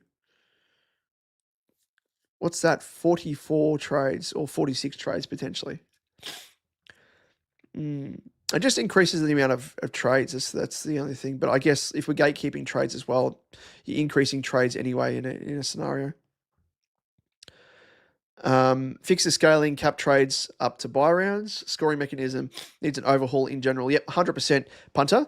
And I spoke a few weeks ago about Isaac Rankin's, 223 or whatever it was. It was ridiculous. Like a great game and probably worthy of a 180 plus score, but a 223 was ridiculous in the context of that game. They've got to get rid of in-game scaling and just put post-game scaling, because you can't scale a game mid-game thinking, okay, this is the way it's going to end. No. Like obviously the game changes, and then they go back and like take scaling points off players. Then they put scaling points on players, and it just throws things out. Like just score players and do the scaling at the very end, so you stop double handling and overcomplicating things. Really, so totally agree with you there with the scaling side of things. The capping trades up to buy rounds, I don't mind as well. Just prevents people from, adds an extra layer of strategy, but also prevents people from going absolutely crazy. And the scoring mechanism, as I just spoke to, needs to change as well, because there's too much. I think they need to. The gamer tag is nerf. They need to nerf the amount of points that they give to disposal efficiency percentage, because anyone with, and you'll see this game by game, any player that has an incredible disposal efficiency, by and large, they score pretty well, which isn't right. Disposal efficiency is great. We know it's an important category, but how is it any more important than, say, contested possessions, tackles, all that sort of stuff? So they need to really fix that. Corey says, I think I had 4 under 100, but a lot over 150. There you go. Good stuff, Corey. If you get some time, just go through and do what I did. Just punch it in, type out the captains and whatever you had for each round, punch it into ChatGPT, and it'll give you the breakdown and stuff as well, which is pretty cool. Darren,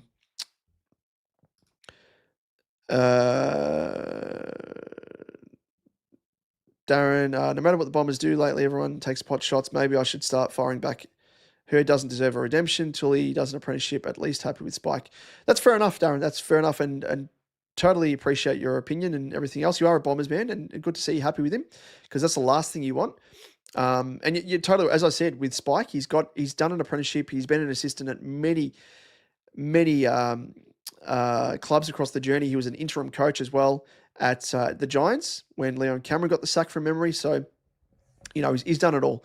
So no besmirching him there, but I just am hopeful, because there's a lot of, I think it comes from board level. The fact that Kevin Shetty was on the board for so long, past players as well. There's obviously Welsh and stuff like that you'd hope that they don't have any, jobs for mates, and they're not being biased in terms of their selection. I think the board level stuff where it's like past players and everything, and Kevin Shetty was on that, and virtually I think past players and past coaches being on the board makes the other board members, I guess, not have the bravery to speak up because they've been past players or legends of the game, all that sort of stuff. I think you kind of need to balance it out. But anyway, hopefully it works out, Daz. But totally respect your opinion there. Played 2 grand finals, 2 shorts, scored 2.543, won a granny, and finished in the top 1900s. Happy with that, mate. You should be happy. Well done to you. Jonas says they want people trading at the end of the season to keep people engaged for longer. Yep, exactly right. And in terms of sponsorships, they need people playing all the way through in terms of, getting clicks, going to the website, seeing whoever the sponsor is, and that just pays for itself. And, it makes sense. As you've said there, the official Super Coach talked about various ideas a while ago, and the ideas were also on a Super Coach survey. I did fill out that survey, and I wonder if they use that again, or if they release another survey to gauge sort of interest. But I think they need to try and steal some of the AFL fantasy players, and the only way they can do that is by almost having unlimited trades, but not quite doing it as yet. The scoring system is different, of course, and is probably the frustration with Supercoach players themselves, as we know, with Supercoach. But I think fantasy is just, it's too basic. It just rewards ball winners and ball hogs and everything else, and doesn't really factor in, impactful players. But having said that, as we spoke about, the scoring system for Supercoach needs to be updated, that's for sure. Punter says, no disrespect, Daz. Hurd should just walk away from Essendon. He has a decent life at the moment in the media. With what has happened in the past to him, why go through the ringer again? Yeah, it's up to him. It is up to him. Just to be treated like he's not wanted. Corey says the highest captain was Jackson, 176. So you've pipped me there by 5 points, I think, Corey, because 171 was my highest with Lagon. Kate says, should the VC option be removed? Effectively removing the captain loophole, giving people one shot at getting the best C score. Potentially, Kate. It does make things a bit more difficult, and I don't mind it. But the only thing is that if your captain is a late out, it means you miss out on a captaincy score altogether. So the only way around it is by not having the rolling lockout. So once teams are announced, after the Thursday games played, maybe have a little bit of a leeway. After the Friday games played, all players are locked out, so you can't make any sort of VC loopholes. You could probably do it for the first game, but I think the rolling lockout is something that a lot of people like. But with that comes the territory of being able to loop with VC. So it makes you wonder. But maybe the alternative is maybe once you've set your VC and C, after the first game's played in the round, you can't change it. So that would probably disable the ability for people to try and loop. But yeah, something to discuss, that's for sure. Don't mind that, Kate. Corey says what they should do is 50% time on ground rule would be handy for fantasy. Got higher score on the bench counts. Yes, they brought that into fantasy, and I don't mind it. I honestly don't mind it. I think Supercoach's equivalent to that is the flex. But yeah, I think that would probably be doubling down if Supercoach do that as well. But yeah, don't mind it. Ellen says, I agree with not having unlimited trades, but you can't gatekeep trades. We should be able to play the game the way it suits our individual teams. I totally understand that, Elle. I totally understand it. But what I'm saying here is just to try and keep people invested and to also counteract the injuries that hit at the back end of the year, because people are just using trades like crazy. And what I'm suggesting is to keep the same number of trades that we had for this year, but have an extra 5 trades that no one has access to until the last 5 rounds or 4 rounds of the season. And that means that people can use their trades as they want for the 40 trades or whatever. And then after that, once we get into the last 4 rounds of the season, if you want to say that, we open up an extra 5 trades. So people can run out of trades like they did this year if they really want to. But just to keep people invested and knowing that there's an extra 5 trades in the bank for the last 4 rounds of the season, it just will keep people playing for longer, I think. Corey says, I heard potentially they are doing next year 2 VCs and... the scoring multiplier. I see what you mean here. So the VC would be scored double and the captain would be scored triple. I don't mind that either, Corey. I honestly do not mind that as well. Because, again, just going through the, I guess, in terms of my performance, for example, I would have been pretty happy with that. Like, I reckon the median, if we're looking at the average, was it 135.6? Pretty good. And I'd be definitely taking that as a captain's average. triple that. What's that? 300 and almost 400 or thereabouts. So, I'd be pretty happy with that if that was the case with the captain score tripled. And there's extra skill as well, trying to find the next best scoring player as the VC. So, Corey, is that something they're suggesting for fantasy or for Supercoach? I feel as though fantasy are a bit more progressive. They just take the risks and they're like, you know what, we'll do this, we'll do that. And Supercoach trying to catch up. Mind you, the flex has been a great implementation, I think, in Supercoach. Punter says perhaps VC and C are locked. VC scores 1.5 and C scores 2. It's similar to anyone that's played DFS, so it's daily fantasy sports. So like there's DFS Australia, there's like NFL fantasy and stuff where you select a number of players in your team, and it's kind of like it's a form of gambling. So again, gamble responsibly, but I don't play it. But virtually, it's like you construct a team of like 6 players, you set a VC, you set a C, and yeah, that the captain gets double points or triple points, and the VC gets like 1.5 or double points. So there's the groundwork there that's been laid by these daily fantasy sports platforms, and I think it can definitely work. Adds a layer of strategy, as we said, and I would actually love it if that was the case. Something new that we haven't seen before. So don't mind it. Spawn Shark, g'day mate, how are you? Of course, this is Mo Raptors from memory. We went through the leagues as well. If you tuned in late, mate, went through the leagues a little bit earlier. So commiserations to you. You fell short in the 1K Cash League Grand Final, but mate, you had an incredible season. You should be very, very proud of your end to the year. And you've said finally you can add some players to my never again list, mate. Let us know who those players are because I went through mine and Jordan Dawson tops the list. Absolutely tops the list, that's for sure. Punter says you should score the highest emergency score, not the lowest. I think as well, I spoke about this with my Pistol Pete, of course, my father-in-law. Was actually went on the drive into the game between Carlton and Freo, and we're chatting about because he was like, "Oh, I've got 2 emergencies in the midfield, and one of which is on." I can't recall who it was, but I'll have to have a look at his team. But he virtually had 2 emergencies in the one line. And he was like, oh, so the high score counts, yeah? And I'm like, no. It's the lowest score. So take the emergency off the second player because someone already played and in one of the early games and scored a massive. It might have been Max Hall potentially or someone, for example. It wasn't Max Hall, but use that as an example. And I was like, no. Take the second emergency off that other player because you'll get the lowest score. So to lock in that big emergency score, only use one.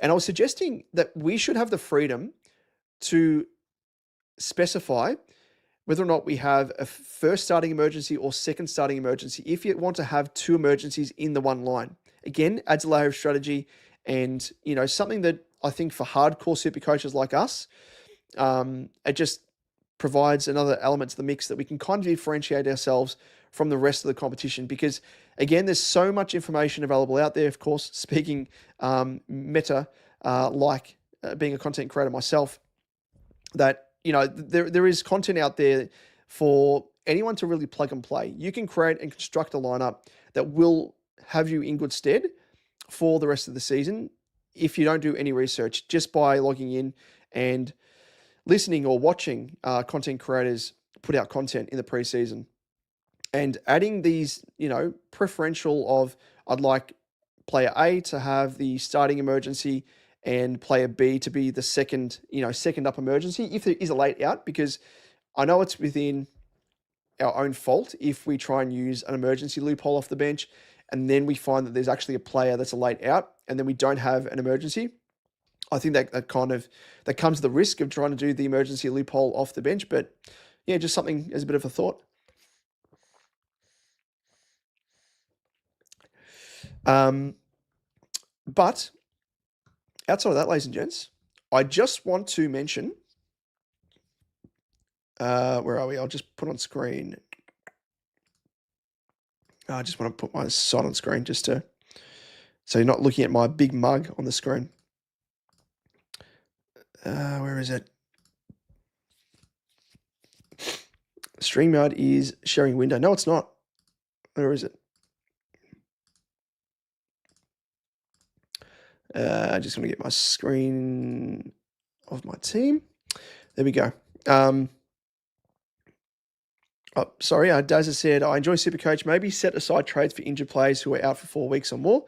Could that help? Yeah, that could be another way to do it as well, where you could only use trades on players that are out for 4+ weeks. However, it does even things out a bit too much, I think, because, those teams that have a player out for 4+ weeks, they are able to access trades, whereas other people can't, that don't have a player out for 4 weeks.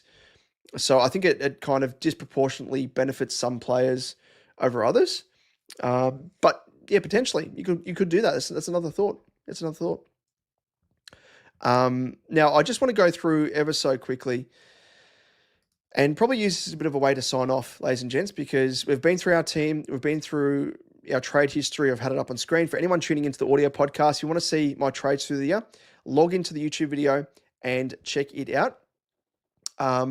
I've gone through, my captaincy performance, which was pretty good.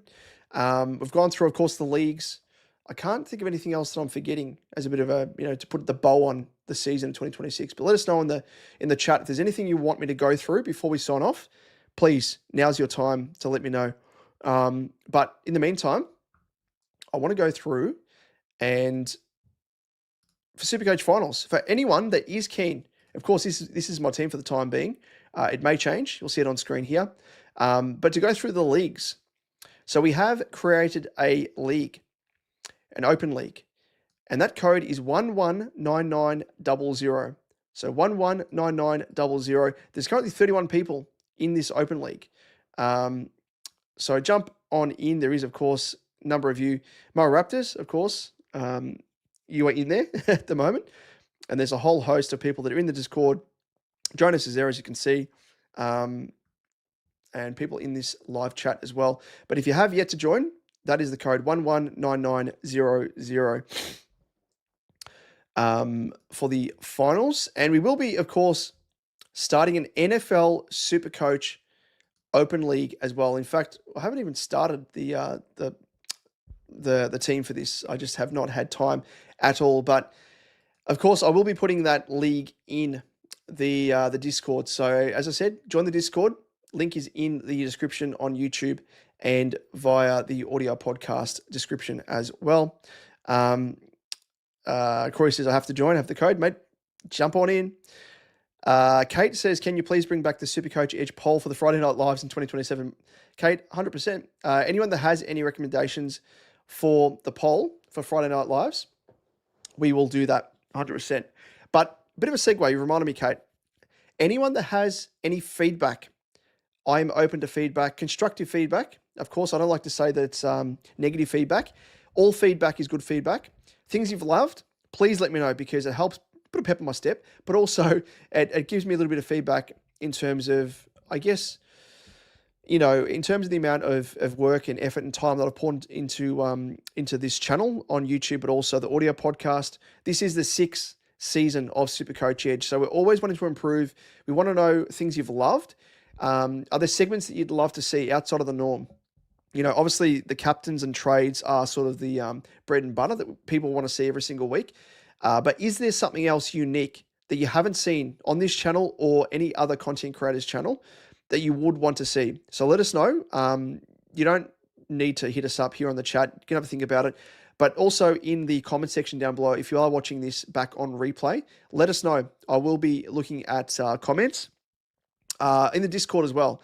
I will be putting a bit of a call out for anyone's feedback. I can do a separate maybe Discord chat. I might even put together maybe a survey, which I've done in the past, an anonymous survey, so you can let me know if you're a bit scared to give me your constructive feedback. But literally, as I said, no holds barred. Please let me know your thoughts. And yeah, it's been a great season. It's been a great season. So I know there's some people out there that weren't too keen, and I know the data backs it up as well, on YouTube especially, that weren't overly keen on the round remix, which is totally fine because people want to tune in to hear thoughts on best trade-ins, trade-outs, going through the data, everything else. And I introduced that as a way to provide some entertainment more than anything, a bit of comedy as well.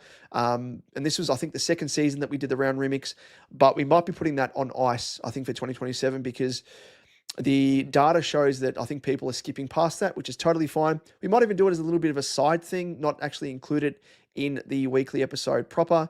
And yeah, we might just, I think, put that on the back burner for 2027. But it does mean that we do have a space for a segment to replace it with. So if there's any ideas, let me know. We might do a little bit of a poll, and you can let me know. And if there's a consensus, if there's a majority, we might give that a bit of a crack as well. But yep, as I said, really do appreciate the captain. Sorry, captain. I was reading your comment there. Alan says, "I'm the captain now before the Thursday game, please." The thing is, Alan, unfortunately, I would have loved to have done the captaincy research and everything before the Thursday game. I know there was some times there where actually it was released after the Thursday. I think it might have been 2 rounds where the captaincy top 5, I'm the captain now, was released after the Thursday game. But please know, I was trying to put it out before then. But due to circumstances with either work for me getting in the way, obviously paying work, which comes first and foremost, but otherwise having a now 1-year-old son, it just made it impossible sometimes to try and find the time to compile the data, because I'm outside of working, I'm a stay-at-home dad as well, for 2 to 3 days a week. So in order to try and do research for the weekly episode, outside of doing the Damos team talk, and then to try and compile the stats, and of course the graphics and stuff for that, for the I'm the Captain Now episode, it did take a fair bit of time, that's for sure. So I might try and find a way to streamline it, but I know that people like to see the graphics on screen. But that took, I reckon, a good hour to do the graphics at the very least. If I was just chatting to camera, that would be easy enough. But of course, I still have to compile the data for that. So I was just trying to find that sweet spot, and yeah, one of those things. But again, great feedback, Ellen. So not hosing that down at all. But just know that I was, of course, trying to get it out before the first game. I think the AFL have really thrown us for a loop here, because it means the weeks are condensed by having the Thursday game every single week, which is a shit show. Previously, we were able to put out like the weekly episode on a Wednesday, and then we could put out like the captaincy episode on the Thursday. And then, of course, it would be the Damos team talk on either the Sunday or the Monday. So it'd be a nice spread. But the Thursday game throws things out massively. And then when we have like Anzac Day games, Easter Monday, it's just, it throws things out massively. So again, we'll do our very, very best. But if anyone has any ideas about trying to automate things for a chat GPT to do graphics and stuff that is consistent, let me know, because that's probably the one thing. I try not to use AI outside, of course, of the round remix, which is literally me plugging in some ideas, and then it formulates the comedic song, the round remix, through Suno, which is the website I use for anyone that is keen to use that for their own purposes or work or whatever it is. So Suno, great resource, and a bit of fun as well. It's a subscription software, but yeah, saves me a bit of money as well if we're not doing the round remix for next year. But yes, let me know your recommendations. Spawn, of course, Mo Raptors says Wayne Miller and Walsh killed me. Yeah, I think Wayne Miller would have been the ultimate killer, that's for sure. Daz says, thanks to you and Mrs. Edge for all your entertaining shows this year. Much appreciated, mate. My absolute pleasure, and pleasure to have you tuning in as well, Darren. I really do appreciate your company, and even more so as well on Blue Baggers Edge. And you're a Dons man, and you jump across there and join in the banter and entertainment as well. So thank you, mate, for that. Corey, my captain average, there you go, was 134.3. So how did that average line up with mine? So I 135.6, so I just pipped you, Corey, but well done. 7 over 150, 14 from 130 plus, and 3 under 100. You've done very well, Corey. Very, very well, so well done to you. Darren says, have you thought to have a community team where we vote for players to trade? Well, it's funny you mentioned that, Darren, because I actually thought about doing that for this year. But I just would not have the time to do it, unfortunately, with the amount of stuff that I'm doing alongside Blue Baggers Edge in season. It's just not possible, unfortunately. But If someone wants to put their hand up to manage the community team, I am more than happy to do it. More than happy to do it. And I love that idea because it allows people the opportunity to contribute to having the community team. And like a Supercoach Edge community team is something that I was looking at, as I said, for this year. But I would have had to have dropped it, I reckon, the midway point of the year because it was just impossible to do the stuff I was doing solo. If Liam was on board, potentially, but going from a two-man podcast where we were double teaming the stats, the data, and the show in hosting it, but I was still putting together the post-production, so the editing and uploading and everything else as well. But to then extend it out to do that solo, it was just, it was hard enough in itself, but to do that solo, a community team would have been impossible. But if anyone is keen, we will, of course, put a call out on the Discord. So Darren, mate, that's an incredible idea from you. And I reckon it is a leading contender at this moment to replace the round remix. So we will put a poll up potentially, or maybe even open up, because I do think in the Discord we've got a Q&A or what was it? Or is it still here?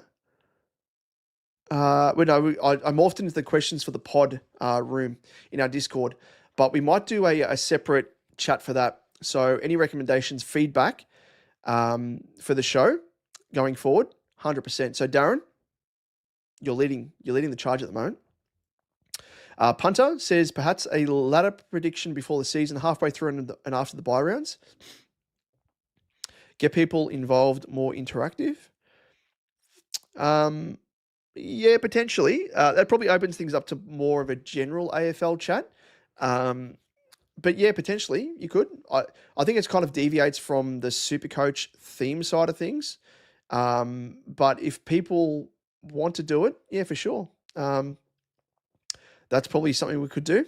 It's probably like an extra, 3 segments. The preseason, halfway through, all that sort of stuff, or maybe last 5 rounds heading into the wild card or whatever. Yep. Darren, thank you as always, mate, for your kind words. You said you do a great job all year. Appreciate your support as well, man. Spawn says preseason collab with other content creators. Now, this is something that I wanted to do in season, and you would have noticed as well that I don't think I had a guest on outside of, I think it might have been Rookie Coach. He's a great man. I jumped on his platform, and I think he may have jumped on mine for one of the Friday night knockoffs. But I was hoping to do more interviews with like past winner with Blake. I had something lined up with him in the preseason, and it just fell through because I just did not have time. And before I knew it, I just didn't have time in the schedule to actually get him on. I was hoping to get him on early season, and I figured, you know what, it's too late now. Then I was trying to get other content creators on as well, on the regularity side of things. But yeah, it's one of those things that it just was impossible. But in terms of trying to schedule things, which I was kind of thrown out a bit with not knowing if Liam was going to be on board, and when he said he was out, that kind of threw things in terms of my schedule, because that was during the preseason, and yeah, I kind of had to sort of adjust on the fly. But let me know specifically your idea around that, Spawn, because are you talking just in terms of like a one-off episode where we have, virtually like a Brady Bunch type setup where we have, 6 content creators and then we throw questions at each type thing where, it's a bit of a Q&A or something of the like? Or are you talking individually, one episode with a content creator, another episode with another content creator and stuff like that? But like that, let us know. Flesh it out, mate. We'll flesh that out. Kate says, how many hours of content do you think you've done this year, including Friday Night Lives? It would be significant. Well, do you want me to break this down, Kate? Because I was gonna reserve it for the back end of a bit of a sign off. But seeing as though you did ask, I have actually written down I don't know the number of hours. I could probably guesstimate the amount of hours, but first and foremost, top line, the amount of content that I've done from rounds across the preseason. So dating back to, I think it would have been early to mid-Feb, I think it was, all the way through, of course, until now. I've done 105 bits of content across the season. So pre-season, in season to now. That includes team talks, the weekly Supercoach episodes, and the captain episodes. Not including the lives. So that's 105 bits of pre-recorded content that I've gone through. On top of that, we've done 28 live streams. 28 live streams. So in total, 105 pre-recorded bits of content, 28 live streams. That means that we've done, 133 bits of content, which is crazy. The amount of hours I think I've spent, I reckon team talks, they're probably off the cuff. So that in terms of recording, uploading. So it'll be, recording, editing, uploading for team talks. That probably takes me a good 2 hours, I'd say. Weekly Supercoach Edge episodes, I reckon that takes me in total to go through, do the data, the run sheet, everything else. The run sheet itself probably takes around about 2, maybe 3 hours to do. Then the record of that takes as long as it takes, so like 45 minutes to an hour. And then the upload probably takes around about upload and promotion as well. I should probably mention that would be like going through Facebook, Twitter, Reddit, which is where I promote it, Big Footy. So it's a whole host of different social platforms that I have to post on individually. That I reckon in total. So the run sheet, recording, editing, uploading, and promotion, I reckon that takes a good at least 4 hours, I reckon, in total. Maybe 5, but we'll say 4 hours. And captaincy episodes, to do the graphics or to do the research, probably takes me around about an hour, maybe 45 minutes to an hour. Then to do the graphics, that would take me around about another hour. And then record, upload, promote, probably another hour and a bit again. So that's probably 3 hours or thereabouts to do the captaincy episode, or 2 to 3 hours, I'll say, to be conservative. But yeah, you extrapolate that by 24 weeks, 26, 27 weeks if you include the preseason, and that's a lot of hours. So I'm probably looking a bit ragged now, a bit aged, and it's not just because I've got a son. I've got a 1-year-old, now he's 14 months old if I want to be exact, but doing all that and then doing the content, it's pretty exhausting. That's probably the word for it. As much as I love doing it, and I definitely wouldn't be continuing on and being a completionist and doing this if I didn't enjoy it. But it goes without saying that it does weigh you down a fair bit. And then to set myself my own deadlines and timelines and stuff to get the captaincy videos out and episodes out as well before the first game on Thursday. Yeah, it's a bit of a rush. Stress does come into it at times, yes, with those sort of the deadlines you set, but sometimes you don't meet the deadlines, and it's like, well, it is what it is. Life happens, and all that sort of stuff. But yeah, it's been a journey, and I think it's probably, I reckon, and it's a common thing I've spoken about in the past where other content creators, they kind of hit a bit of a wall, slow down, sort of maybe round 14, 15, I reckon, thereabouts, and it's kind of after the buys, I reckon, around 16. You start to slow down, and the amount of content you've been putting out, you're just like, yeah, it becomes a bit of a drag. But it's no one's fault but myself. I enjoy doing it, and everyone tuning in, giving me feedback, and that's why I always say, like, let me know how I'm doing, because I'd hate to know that people are tuning in and they're not enjoying the content and they're dropping off, and I'd love to know the reasons why. But also by the same token, if people are enjoying the content, please let me know. Even if it's as small as like, love the episode, or, love this part of the episode, this made me laugh, or I really enjoyed this because I learned so much in terms of the data, or it gave me a new way of thinking. Please let me know in the comments on YouTube, ratings and feedback as well via the audio podcast. I think our ratings and reviews for that, and that's the one thing that I will actually ask of you. If you can do,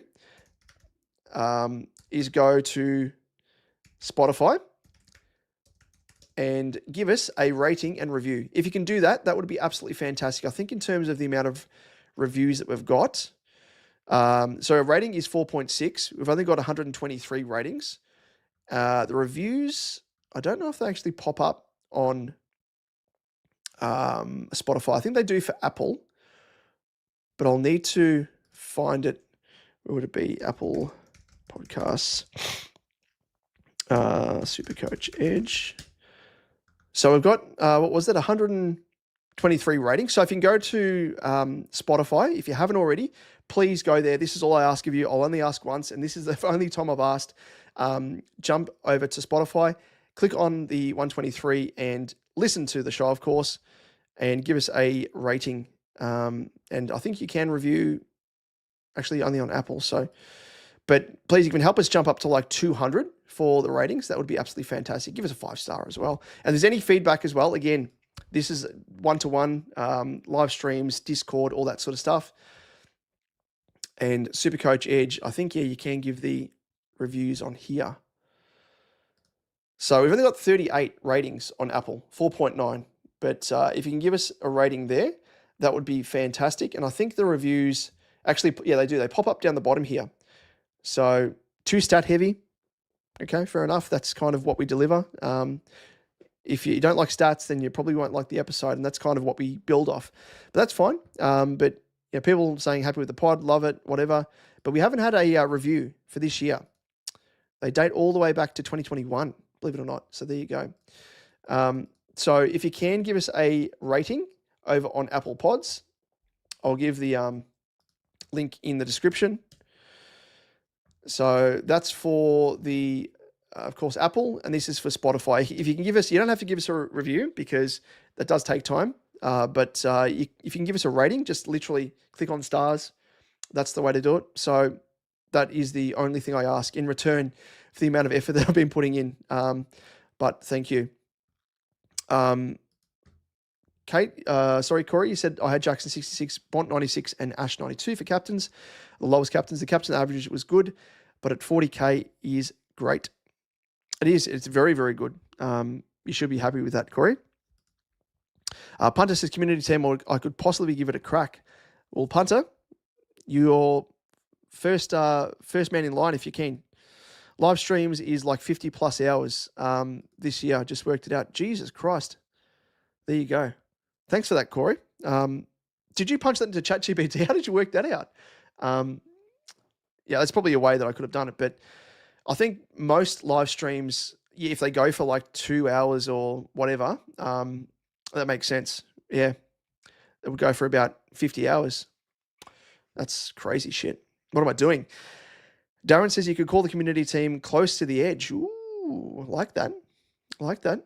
Ellen says we appreciate everything you do for our little community, be it Blue Baggers or Supercoach. Thank you very much, Damo. No worries, mate. And thank you. I always say this, but I do it because of people like yourself that tune in, make it as enjoyable as what it is. If no one was tuning in, I obviously wouldn't do the content. Like I'd probably still do some formal content because I'm a nuffy, but the reason I go to the detail that I do with stats and the detail of graphics with my I'm the Captain Now episode and stuff, is because of people like yourself that appreciate it, that tune in. When I see the number of people that tune in, not just to YouTube, but to the audio podcast as well, it really does make my day, makes my week, and continues that. It gives me encouragement to continue doing what I'm doing.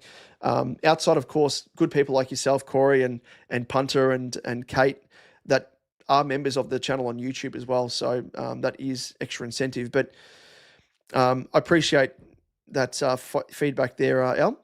Kate says it's a monumental effort. We are very grateful. Thank you. I'm grateful in turn to have people like yourself. Corey says on Supercoach Edge, that is for the live streams. That is the amount. There you go. Free Blue Baggers on Thursday night. Yes, exactly. I use the calculator for minutes. There you go. You're a whiz. You're a whiz, Corey.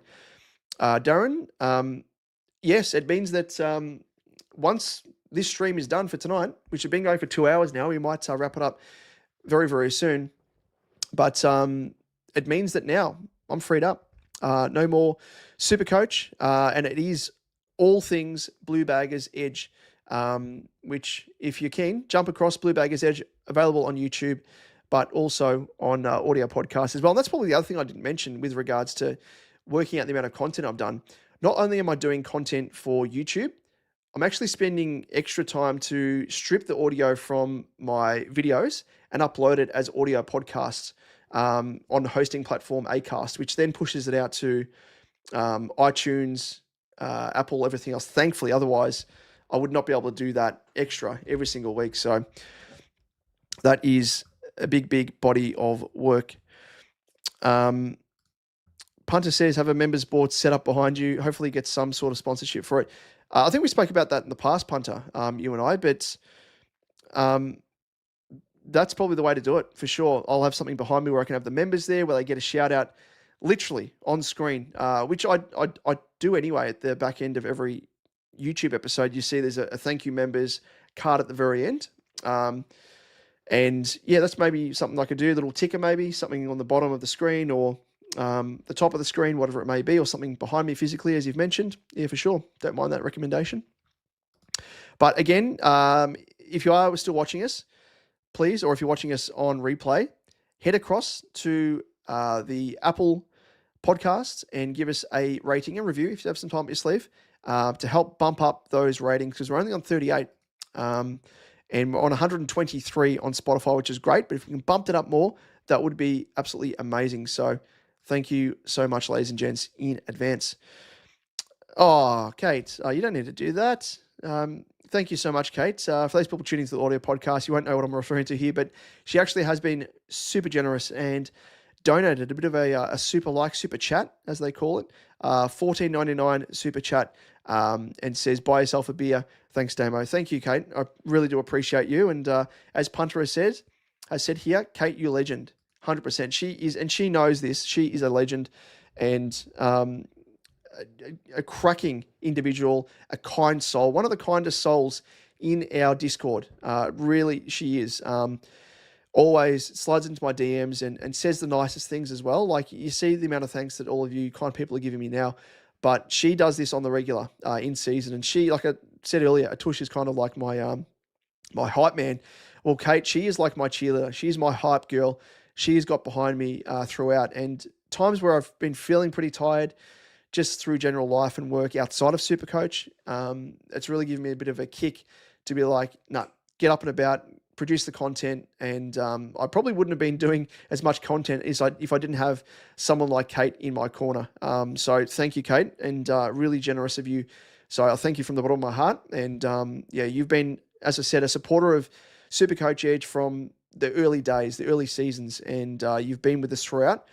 So to go next level and support us financially, which you do as well, like getting involved in the cash leagues and all that sort of stuff, and being a member of the channel, and now doing a bit of a super chat. Thank you. Really do appreciate you, Kate. So you're a legend.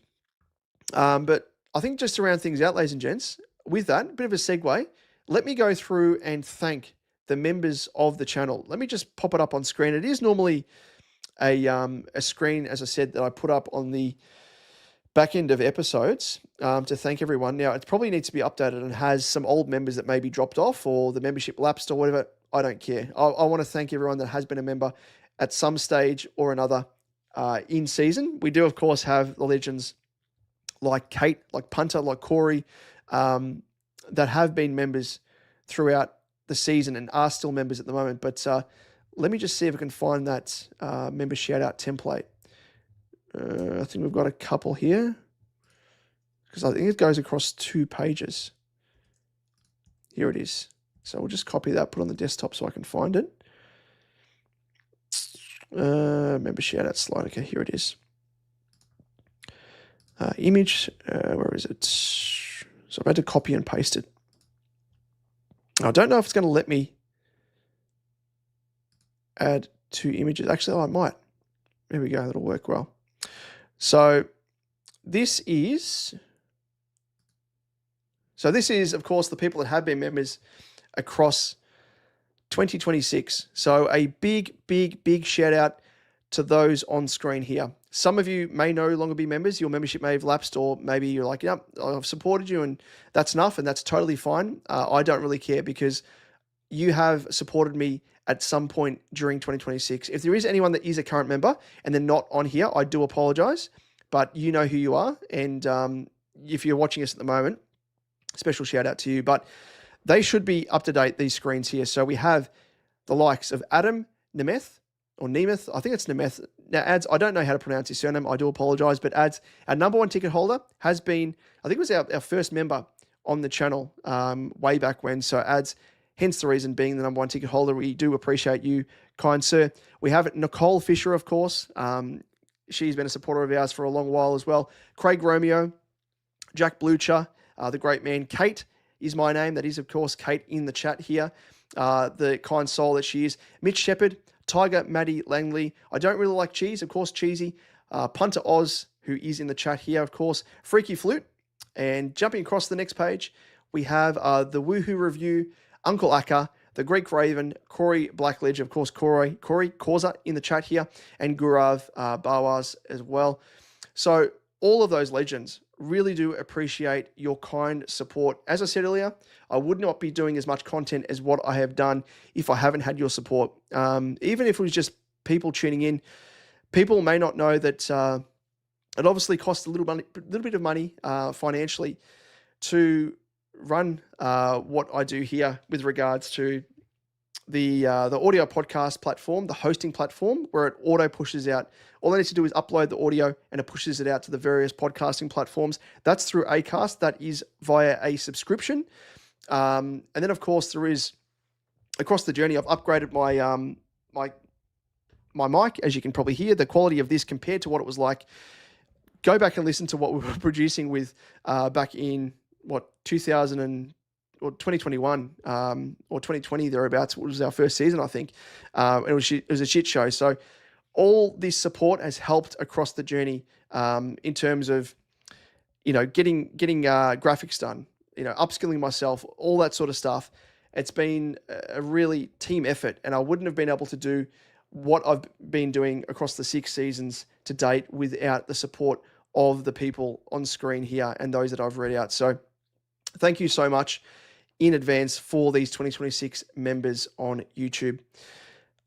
We might round things out outside of that with just a couple of closing comments, and we will finish things there because I need to get to bed. I'm exhausted. I can see the finish line.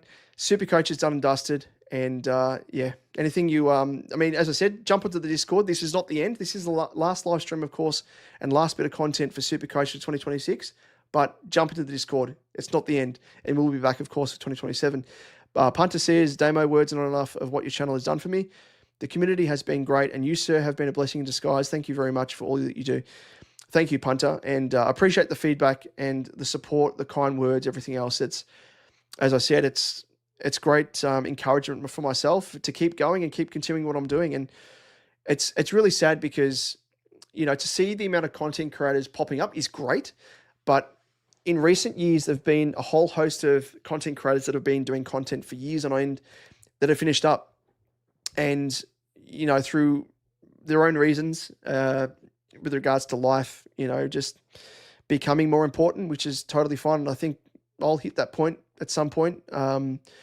Where I think I'm pretty lucky with my own work. It's production based, and production for me, and filming and editing, it's second nature, and I do get a bit of a kick out of it. So you probably will be stuck with me for a little bit longer compared to other content creators out there who, production may not be their one wood, and it becomes a bit more of a grind, and that's understandable. But naturally, I think being a content creator does have its life cycle, and for any new creators coming on the scene, I think, just one that comes to mind straight away, Nemo's Supercoach channel, Ghost Bakes is another one. There's a whole host of new creators out there that have jumped on the scene, and all I can say is just, support them as much as you've supported me, because I'll try and get around them as well, because it's the more knowledge that we have, the more content that we have to consume in the community. It's great fun, and it does help out the newbies jumping onto Supercoach, and hopefully we can grow the platform and everything else. But yeah, I really want to thank all of you tuning in. And Punter, you've said thanks to all the people in this community for a fantastic year. Cheers. It really does mean a lot to a bloke like myself. And You've said it best there, punter.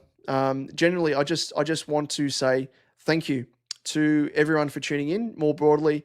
Whether or not you've tuned in for one episode, two episodes, 5, 10, 15, whether or not you've been here for, what was the number that I said there? Whether or not you've been consuming 105, bits of content, every single piece of my content, or just one bit of content, I want to thank you for tuning in, whether it be on YouTube here, whether it be via audio podcast, whether it be, I guess, you tuning into the weekly episode or the Damo's team talk or just the captaincy episodes, whatever it may be. If you are a Rusted On fan, if you're a one-time fan, if you're a new fan, please, I thank you so much. If you've jumped into the Discord, thank you for that, because you're growing a community. And, we've grown now. Thinking back to when we first started, I'll have to have a look back at like the viewership we were getting on YouTube. Actually, a bit of, what do we call it? A bit of trivia. I will say this. For those of you who don't know, the first season that Supercoach Edge was in existence, it was via an audio podcast only. The vodcast did not exist on YouTube. Apologies, got an itchy nose. It did not exist on YouTube. And then it was the second season. We became a vodcast as well as a podcast, and then it's grown from there. So we've grown to a level that I am absolutely stoked with. I really am. I just want to bring up YouTube now as well, to the numbers side of things. And we've been pretty lucky. We've been pretty lucky in terms of the amount of subscribers and everything else. And I try not to say too much, subscribe to the channel, this, that, the other. But I want to thank you, because if you just have a look on screen, if I can get it up on screen, that is, I might have to disable that, stop the screen, share this screen. Sorry, this is taking so long, but I'm just kind of going between Firefox and Google Chrome, because I can only stream on Google Chrome and it only allows me to mirror if I'm using Firefox, which I'm logged in for YouTube on Firefox. So this is it here. So I just want to flash up YouTube on screen as well. Like, our subscriber number has gone up to 2,560 odd. If you can help get us a little bit higher, it's really weird because this time of year as well, we have people, or at least the subscriber numbers drop. Please don't unsubscribe, because it means that when we do start putting out content for 2027, you're not going to know. So all you need to do is, instead of, we're not going to be putting out content really. So we're not going to bombard you. We're not going to pepper you with any content outside of maybe the BBL Supercoach season. But if that's the case, just turn off our notifications and you won't see our content. And we'll pop up on your home screen, but just don't watch it if it doesn't interest you. We're only putting out one bit of content every single week for BBL Supercoach. So please don't unsubscribe. Stick with us. But having said that as well, if you haven't subscribed to our YouTube channel and you've enjoyed our content, all I ask, you don't have to pay me financially. You don't have to do anything else. You don't have to become a member like these legends that I spoke of, or you don't have to be like Kate and give me a super chat. All I ask, it's free of charge. Give the channel a subscribe, give the video a like, and it keeps us in good stead for 2027. And hopefully we can crack the 3,000 subscriber mark. That would be an absolute treat, So thank you, one and all. And ladies and gents, with that, I think that might be it. That might wrap things up. Put a bow on it. Again, jump across to the Discord. Link is in the description. It's in the comments, everything else. And that's where you'll find us, of course, when we're not over on Blue Baggers Edge. And of course, I'll pop the link to the Discord in the channel. In the channel. I can't even speak. I'm that tired. I'm actually getting quite hungry at the moment as well, because I didn't have much for dinner. So that would be it. That would be the reasoning. I'll pop in the chat as well for anyone that wants to jump across. And again, you are more than welcome. If you're an opposition supporter, if you don't follow Carlton, that doesn't matter. We do live streams. We chat about AFL more generally. We have banter. We have Hawk supporters. We have Essendon supporters like Daz. We have Collins supporters like Punter Oz. So go and check out Blue Baggers Edge, because that is where we will be at after this stream finishes. Even once the season finishes, we'll be doing off-season content for Carlton. We'll be doing live streams still. We do a regular Thursday night live stream. So check that out. It is a bit of fun, and it gets pretty loose as well. So if you like our Friday night knockoffs here on Supercoach Edge, you'll like our Thursday double edge live stream over on Blue Baggers Edge. So that is the link for the Discord first and foremost in the chat, but also that is a link to Blue Baggers Edge.